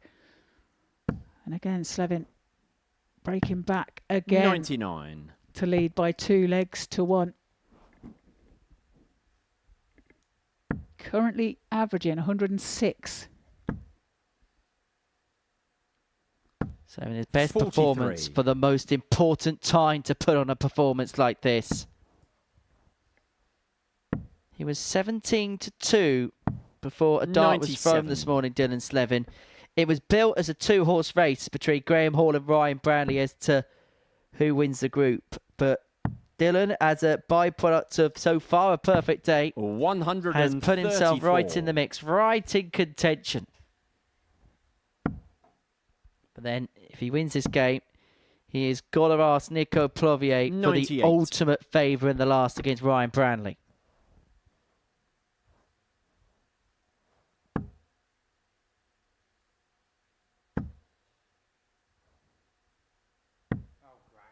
$55.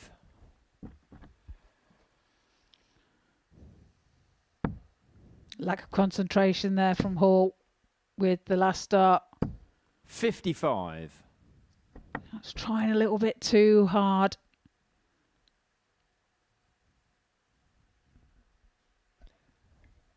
Gotta watch his work here.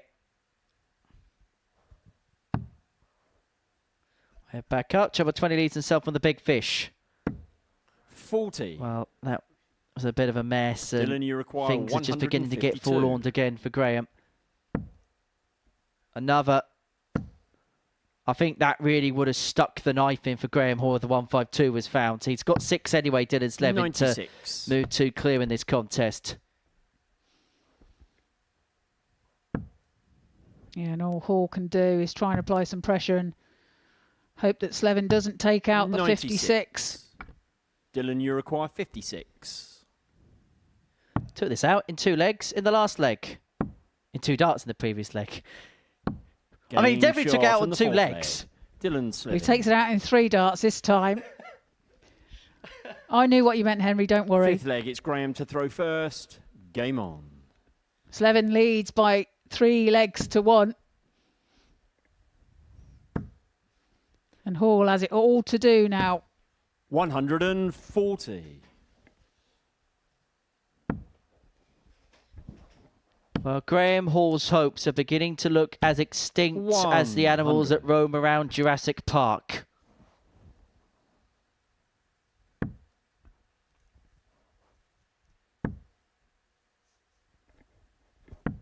$26.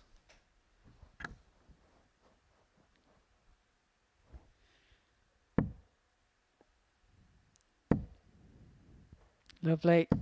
From Slevin 180. as he finds his second maximum of the match.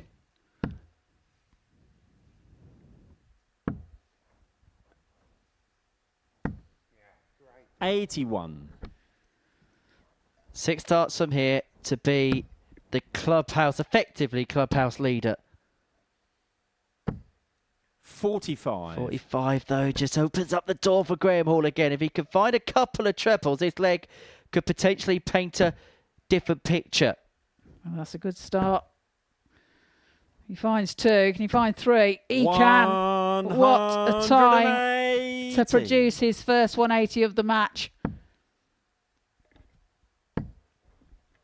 Well, now the pendulum swings 81. again. Slevin looked as if he was in Graham, control. you Looked as if he had a couple of 74. turns to win the match.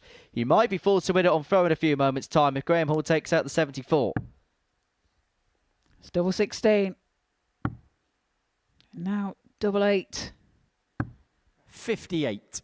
And the target is not found. Dylan, you require 95. So this then for the match for Slevin. 95 to get it wrapped up. He's going to look at the double-double. It's so fashionable now. 57 remaining. Single 17 leads tops. And then he's got to hope that Graham Hall bodges free. 55. Graham, you require 16. So to move within 1. Dylan Slevin. It's Hall looking at double 8. And now double 9, double 4. Double 2. 14. And the target is not found, and you Dylan, fear you that it's all require over. 40. It should be all over. Is it all over? It Game is now. shot. And the Because match. Dylan Slevin seals a 4-1 win over Graham Hall.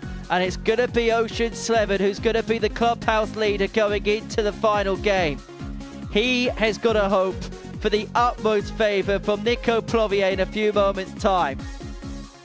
He gets the better of Graham Hall by 4 legs to 1 with his best performance of the day. Average just under 98, 4 from 5 on the doubles. He's done his side of the bargain. He now has to hope for favour elsewhere. Our final game of the group is coming up next. Ryan Branley with the darts takes on Nico Plovier.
The Modus Super Series before the break, Dylan Slevin made himself the clubhouse leader at the top of Group A, getting the better of Graham Hall by 4 legs to 1. So Graham is going to be finishing third in the group. Now that is a guarantee. This is how the table looks. The situation's rather simplistic. Ryan Branley takes on Nico Plovier in the final match of the group. Wins it, he's into the final. Loses it, it's Dylan Slevin that will qualify through at the expense of the 2 players that were built as the 2 to beat at the beginning of the day. He's completed the card, he's won 5 from 5, but now he has to sit and await his fate. But my word, could it be a profitable afternoon for the young Irishman. For Ryan Branley, he is under the utmost pressure. It's simple. It's basically a knockout game for Ryan Branley.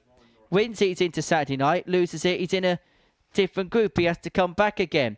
But beware what Nico Plovier can provide, because in his previous game, he gave Graham Hall the runaround, averaging just a shade under 93. In fact, he's averaging in excess of 92 in both of his previous 2 games. He's playing his best stuff maybe we've ever seen from him here. Game on. And in that game as well, 3 from 3 on the outer ring with 104 checkout as well. So 60. It's not all done and dusted for Branley. 41. Just needs to concentrate on every dart to get the win here, to become 45. Group A winner and go through to Saturday's final. Well, it all comes down 100. to the final match, as we expected it to, but I don't think we expected it to be between Dylan Slevin and Ryan Branley at the beginning of the day's play. Well, one person did. 81. Why are you waving your hands in the hair? In the hair? In the air? 43. I was going to say, there's no hair for me to wave it into.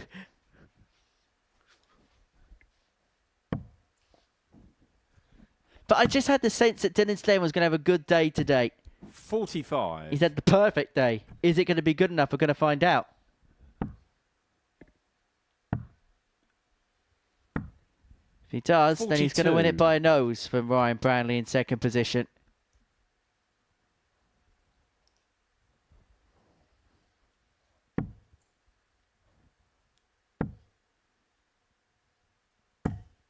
$36.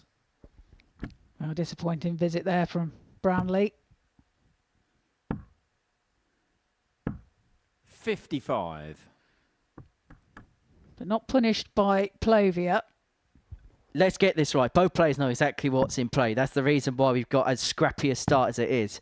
Which is why I kind of made that point a little bit earlier on, where I think 64. ignorance is a little bit bliss in these situations. I think Ryan Branley would have preferred to have played before the Slevin Hall game, 140. because he has all the information, which I think in this 170. situation is not a good thing. It's just the wrong side of the wire. You can tell by his expression on his face there. Nico, you require 80. Plovier looking at double 10 now for the 80 checkout. 70. He's wide of the mark. Branley returns for 47 for a holder Ryan, you throw require 47. and to lead.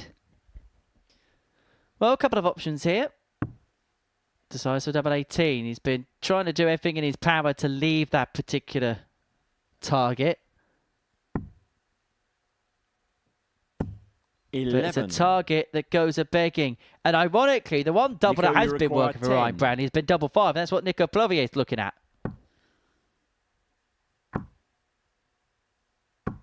No score.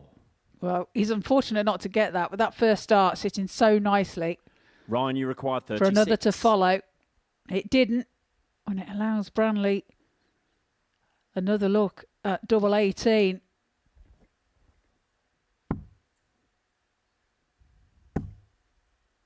Double 9 then. 18. Well, the double 18 and the double Nico, you 9 require just 10. proving a bit difficult here for him. Plovier deciding to split. 6. Ryan, you require 18. So, double 9. This double has been love-hate for Bradley today. And No again, score. he cannot muster up that green bit in the top Nico, corner. you require 4. Game Double 2 shot in is the found for first leg. Plovia, and he Nico nicks that leg, Plovier. breaks the throat of Branley. Second leg is Leads Nico to throw by first. 1 leg to 0. Game on. Well, 8 attempts there for Ryan Branley at the outer ring. 140. None executed. And 8 attempts for Nico as well, but obviously he did find it. 55.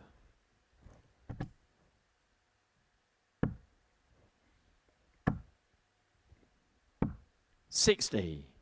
Only a 60. And the other thing as well, we should mention is Plovia's got that break. He needs a break to win this match. If he can hold all the way through, then Dylan Slevin 83. owes this man a lot. Owes him a Christmas present. 121. Incidentally, just so you know, Trina, as of Monday, we can talk about Christmas. Oh, no, please Big not. 99. Because we'll be past the longest day of the year, so it means the nights are going to get shorter, which means it's officially the beginning of Christmas season. I don't care. We're not talking about it 100. until November at least. Well, Plovier is left 80 here after 12 to open up a 2-0 lead in this contest. 94. Nico, you require 80. Branley, again, second leg in a row, he's left himself on the big fish. Work for him to do. Now, this could be a whole manner of things. Could be treble 19, could be treble 13. It is the treble 13, and the 60. double top just goes too low. Ryan, you require 170. The 117 not going to go, so Plovier will return 96. for double 10 for Nico, a you require 2-0 20. lead.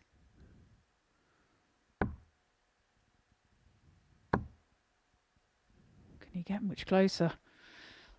Just having to move.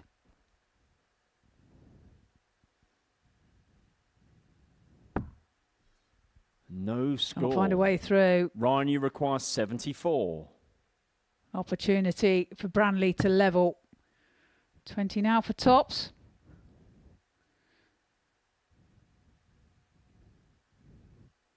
Game Tops he shot on finds. the second leg.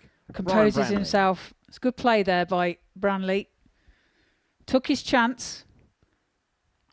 Levels up. It's 1 apiece. Well, Third leg, it's Ryan Plovier to throw has first. had Game on. a big opportunity to take a real stranglehold in this game. Couldn't take advantage. Branley picks his pocket.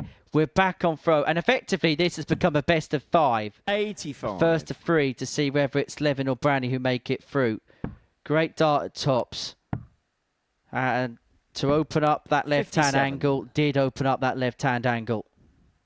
You had to move slightly across the oche, didn't he, to find a way through, and did it beautifully.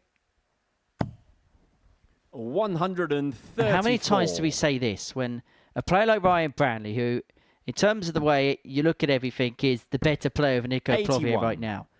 For someone like Nico, they have to hit the front early. When they get their chances, they have to take it. And when they don't and the opponent hits, you tend to then see one-way track from that point onwards. There is 81. a real risk if you're Nico Plovier / Dylan Slevin. That is exactly what's about to happen here with Ryan Branley. 100.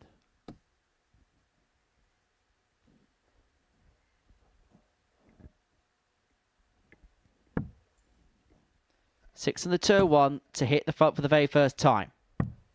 91. That's a good last start from Branley.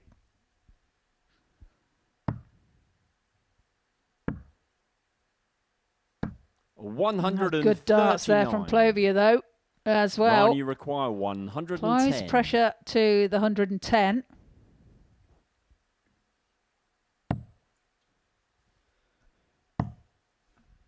All he can do is set things up and set things up. 77. He almost did, but the straight Nico, ride to you the single require 13 means he's going to have to spur 124. one. Should he come back? Should he get another opportunity? Because Plovier has missed the 113. double 11 for the 1-2-4. Ryan, you require Some 33. distance away from the double 11 as well, wasn't he? So it's double 8 now for Ryan Branley. Just taking him time, showing some maturity here in doing so. Game shot. Pins the double leg. 8. Ryan Branley. Leads by 2 legs to 1. Fourth leg, it's Nico to throw first. Game on. 2-1. Halfway there. 174. Super start there. Look, the determination on the young man's face. Nick Rolls is going to get a text message later 57. because he's just called a 174. Now, at Lakeside, there used to be a competition every year as to who could call the most 174s, 85. mainly because of one of the referees, Anthony Dundas, good friend of everybody's here, used to give the best 174 call of any referee anywhere. Now, that's the situation in the league table. All that matters is Ryan Branley wins. 123. And the minute he is winning, that's why he's top of the group. There is Nick Rolls, who's going to be 38. very popular from a certain pup on WhatsApp later, I'm sure.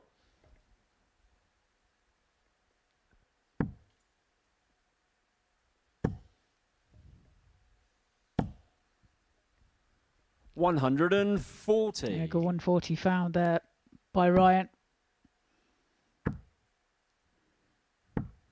140. Plovier does the same to leave himself 64 after 12.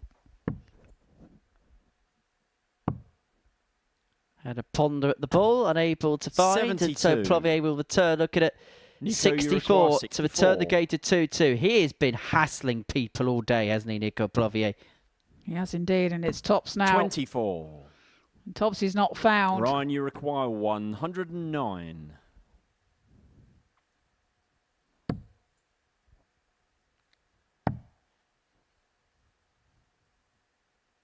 Double 16 Game is shot on the found fourth to leg. take out the Ryan 109.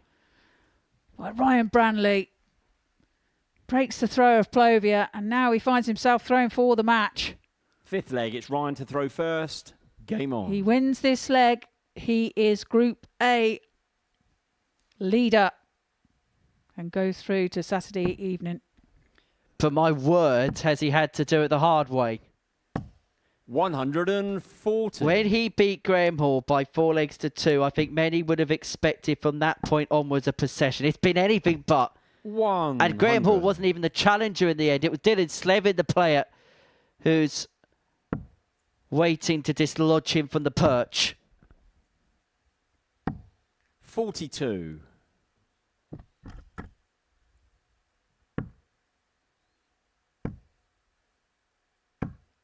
$95.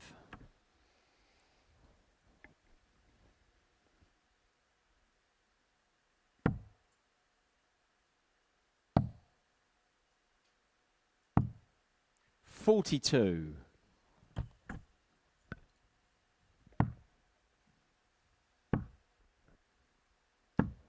$59. Well, he's just got to keep it together for a few moments longer now, Ryan Branley. He's got this game, he's got this group exactly where he wants it. He's just got to finish the job off now. But that first dart dropping low doesn't help. Good recovery of the second. 100. That doesn't leave a finish, but as you say, great recovery with that second dart. 51. And it turns out he didn't need to leave a finish because he's got 6 here from the 177 to get this wrapped up 4-1. To get the group wrapped up. 99. 78 when he returns.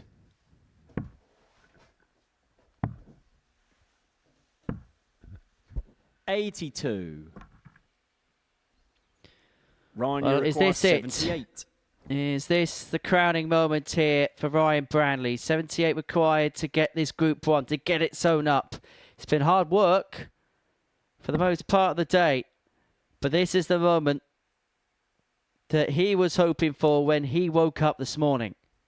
Double 12 to win the group. Of course it's double 9. It's been the story of his day. Double 3. 72. Nico, you require 114. Right, he's not quite there yet. Top cent.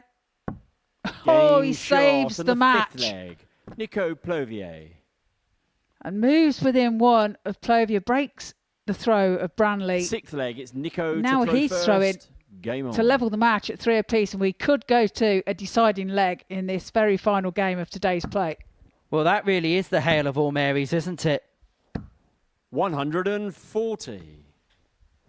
My word, Branley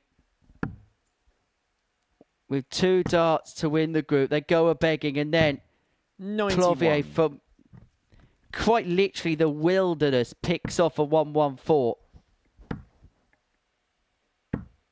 90. And these must be the situations, Trina, where you've got to pick yourself up very quickly. Yeah, time is closing in on you, isn't it? And 140. this is where it's so important to keep concentration, not to panic. 79.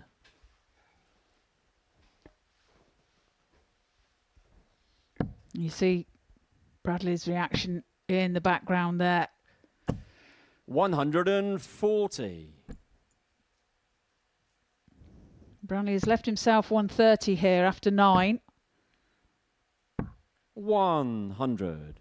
Ryan, you require 130. Well, it's another chance, but he needs to find a big treble to give himself a poke at the bullseye.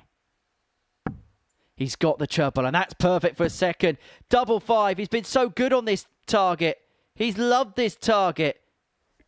He steps back, says, come on, doesn't he, to himself. 120. Puts the dart at the double 5 high. You require 92.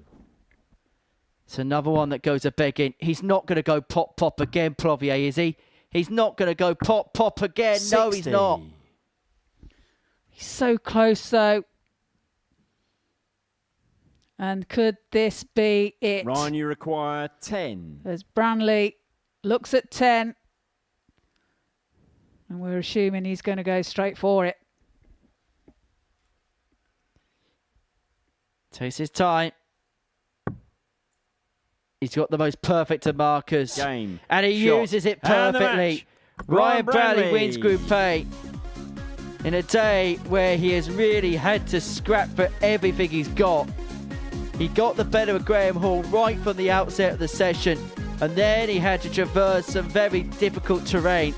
It wasn't always plain sailing. He's had challenges everywhere he goes. Bradley O'Connor, Nico Plovier in the last 2 games providing rather stiff opposition. But that is relief. Absolute relief etched on his face. You can see the beaming smile from ear to ear as he departs stage left. He beats Nico Plovier by 4 legs to 2 to seal his place. So Ryan Branley is into Saturday night's final, and we're going to hear from him on the other side of this short break.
Welcome back to the Modus Super Series. It's been a dramatic Wednesday afternoon here at the Live Lounge in Portsmouth. Before the break, we saw Ryan Brandley get the better of Nico Plovier by 4 legs to 2. Had to win that last game to win the group, and he duly did so. It was Dylan Slevin that was the player in the end that provided the closest way of opposition. He won all 5 on Wednesday, but it wasn't to be enough. Ryan Brandley getting over the line, 24 points to his name. That was good enough to win Group A this week. Enjoys myself and Trina here in the studio.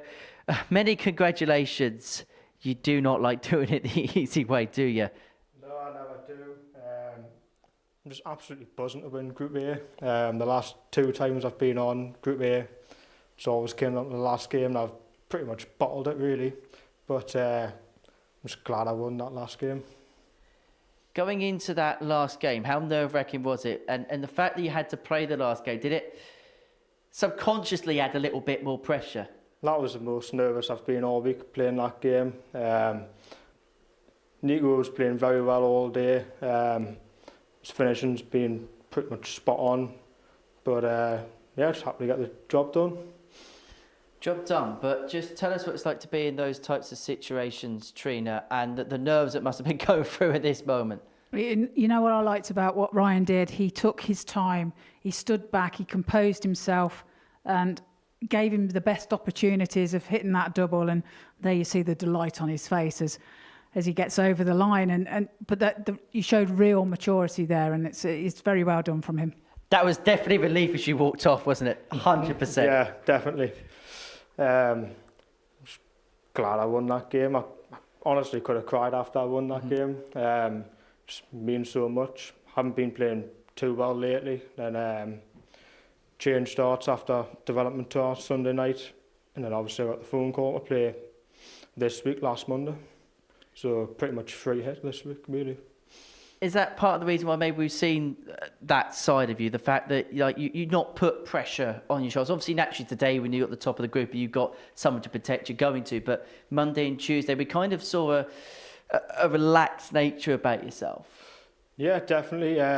It's just, my granddad's a big help really, just tells us to relax and enjoy the game. And in high pressure situations, I've just been trying to relax, and then the doubles and trebles have been going. Does that help now you're gaining more experience? We've seen you here, we've seen you elsewhere. This is just cutting for us week in, week out for yourself now. The fact that you've been in these positions before and you get accustomed to these situations, does it feel like just another day at the office? And that actually helps you because you know what it's like to be in those situations, win or lose. Yeah, definitely. Pressure, it gets to us sometimes really. Especially after the last 2 times being in Group A, but 3rd time's the charm this year.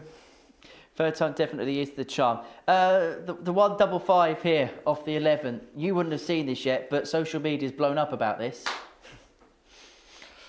Well, whenever I leave 55 back at home, all the lads call it ride or die. Hit the 5, you're dead. Hit the 55, you're riding. So, and it's one of my favourite doubles lately. Certainly well, was. that clearly told. Yeah, it has got you out of a couple of situations today as well, hasn't it? When you say you changed your darts, you changed the whole of your dart, or you just the weight? Pretty much the weight went up a gram. My front weighted, and the grip's pretty much similar to what I used, but it's just a little bit different at the back, and they've went really well this week. Well, they've obviously suited you then, so good choice.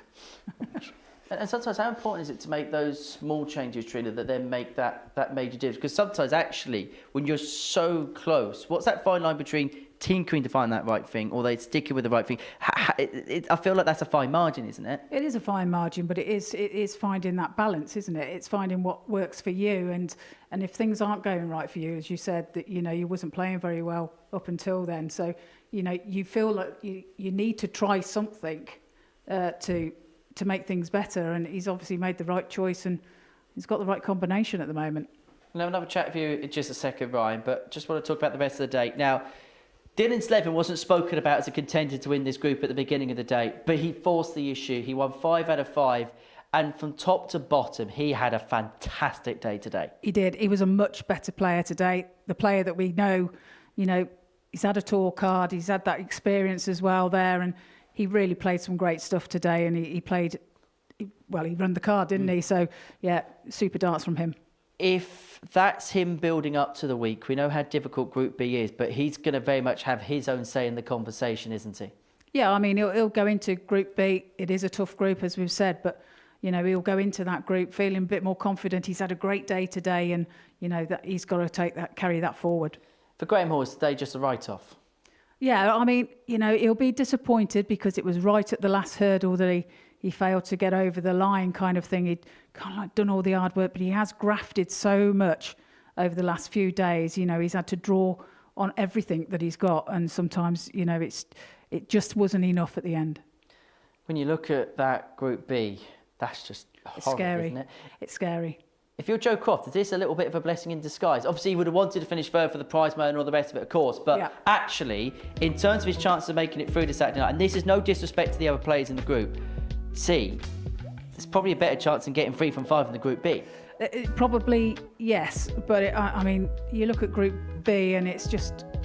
There's so much talent there, isn't there? And Joe Hunt, top of the challenge tour at the moment. And, you know, he's flying. So it's... it's going to be tough. However, I'm going to be cynical the way I ask this next question, because we saw it a little bit from Jensen Walker, where he was saying he was flagging last week, having played the Dev Tour the weekend before. The fact Joe Hunt's playing in Wigan, he's going to have to get down from Wigan to Portsmouth, play Thursday, Friday night. If he doesn't get off to a good start and he's chasing them Friday night, could he run out of gas? He could. Of course he could. You know, it's a hectic combination, isn't it? And... you know, it's getting your levels right and making sure you get your rest in between, and it's not you don't always get that right. Saw some brilliant finishes today. I suppose the best one being the big fish. Yes, the big fish indeed, and it come out of nowhere really, didn't it, for Joe? Finds the 2 treble 20s and then finds the bullseye. But yeah, I think he surprised himself really there as well. But it went today. The big fish went. Indeed, it did, and we'll see Joe Croft tomorrow afternoon when Group C gets underway. We're not going to see you tomorrow or Friday. You can have a bit of time out. You can relax. What's going to be the plan between now and Saturday? Honestly, don't know. Might see how much the train tickets are. I might go home for a couple of days. Haven't quite decided yet. You don't want to explore sunny Portsmouth in June? I've explored it before. There's nothing to do.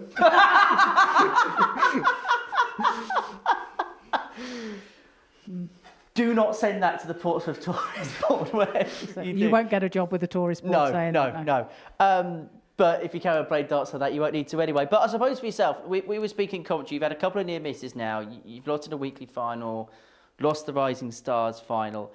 Do you feel like this is the time where, do you know what? This is a free hit for me. It's a week I didn't expect to be in. This could be the chance, you know what, I can finally break that hoodoo, that little bit of a curse you have in this building. Yeah, 100%. Like lately, I haven't been playing the best. There's been signs of my form coming back, but consistency's been quite up and down lately. But to get a win, a full weekly win would mean everything to me. Could this be the spark for this season? Could this be the thing that just gets you going for the final few months of the campaign? Yeah, definitely. I've seen it with the likes of Jensen Walker, Jack Drayton. They've won titles here, won weekly Champions League titles, and then they've gone on to do absolutely amazing. Well, it might well be your time. Right, many congratulations. Thank you for popping up and having a chat with us, Trina. As ever, pleasure to be in your company. I shall see you again soon. We shall see you again soon. There's plenty coming up across Pluto TV. Coming up next is the Darts Royal Rumble. That is where contenders and pretenders will be hoping to be the last man standing. Then tonight from 6, Vincent van der Voort's going to be with you for the Tungsten Talk. I hope you're not awaiting any punches, because they're not going to be pulled from the Dutch destroyer. Sam Mulliner and Paul Nicholson will be with you for the remainder of the week. They're going to be bringing you Group C action from 1 o'clock tomorrow afternoon. And then you'll be watching that man in your picture, Joe Hunt, in action from 10 p.m, the Challenge Tour #1. Ryan Brownlee, the first player through to Saturday's final, which will be live here, of course, from 7:30 p.m. And he won what was a tight, tense battle at the top of Group A, but it was the boy from Blythe. You can never beat him. The new Modus Super Series champion. Oh my word! It's another incredible moment tonight. Jeff Smith. match start. 5-star performance. Ball for big fish. It's double.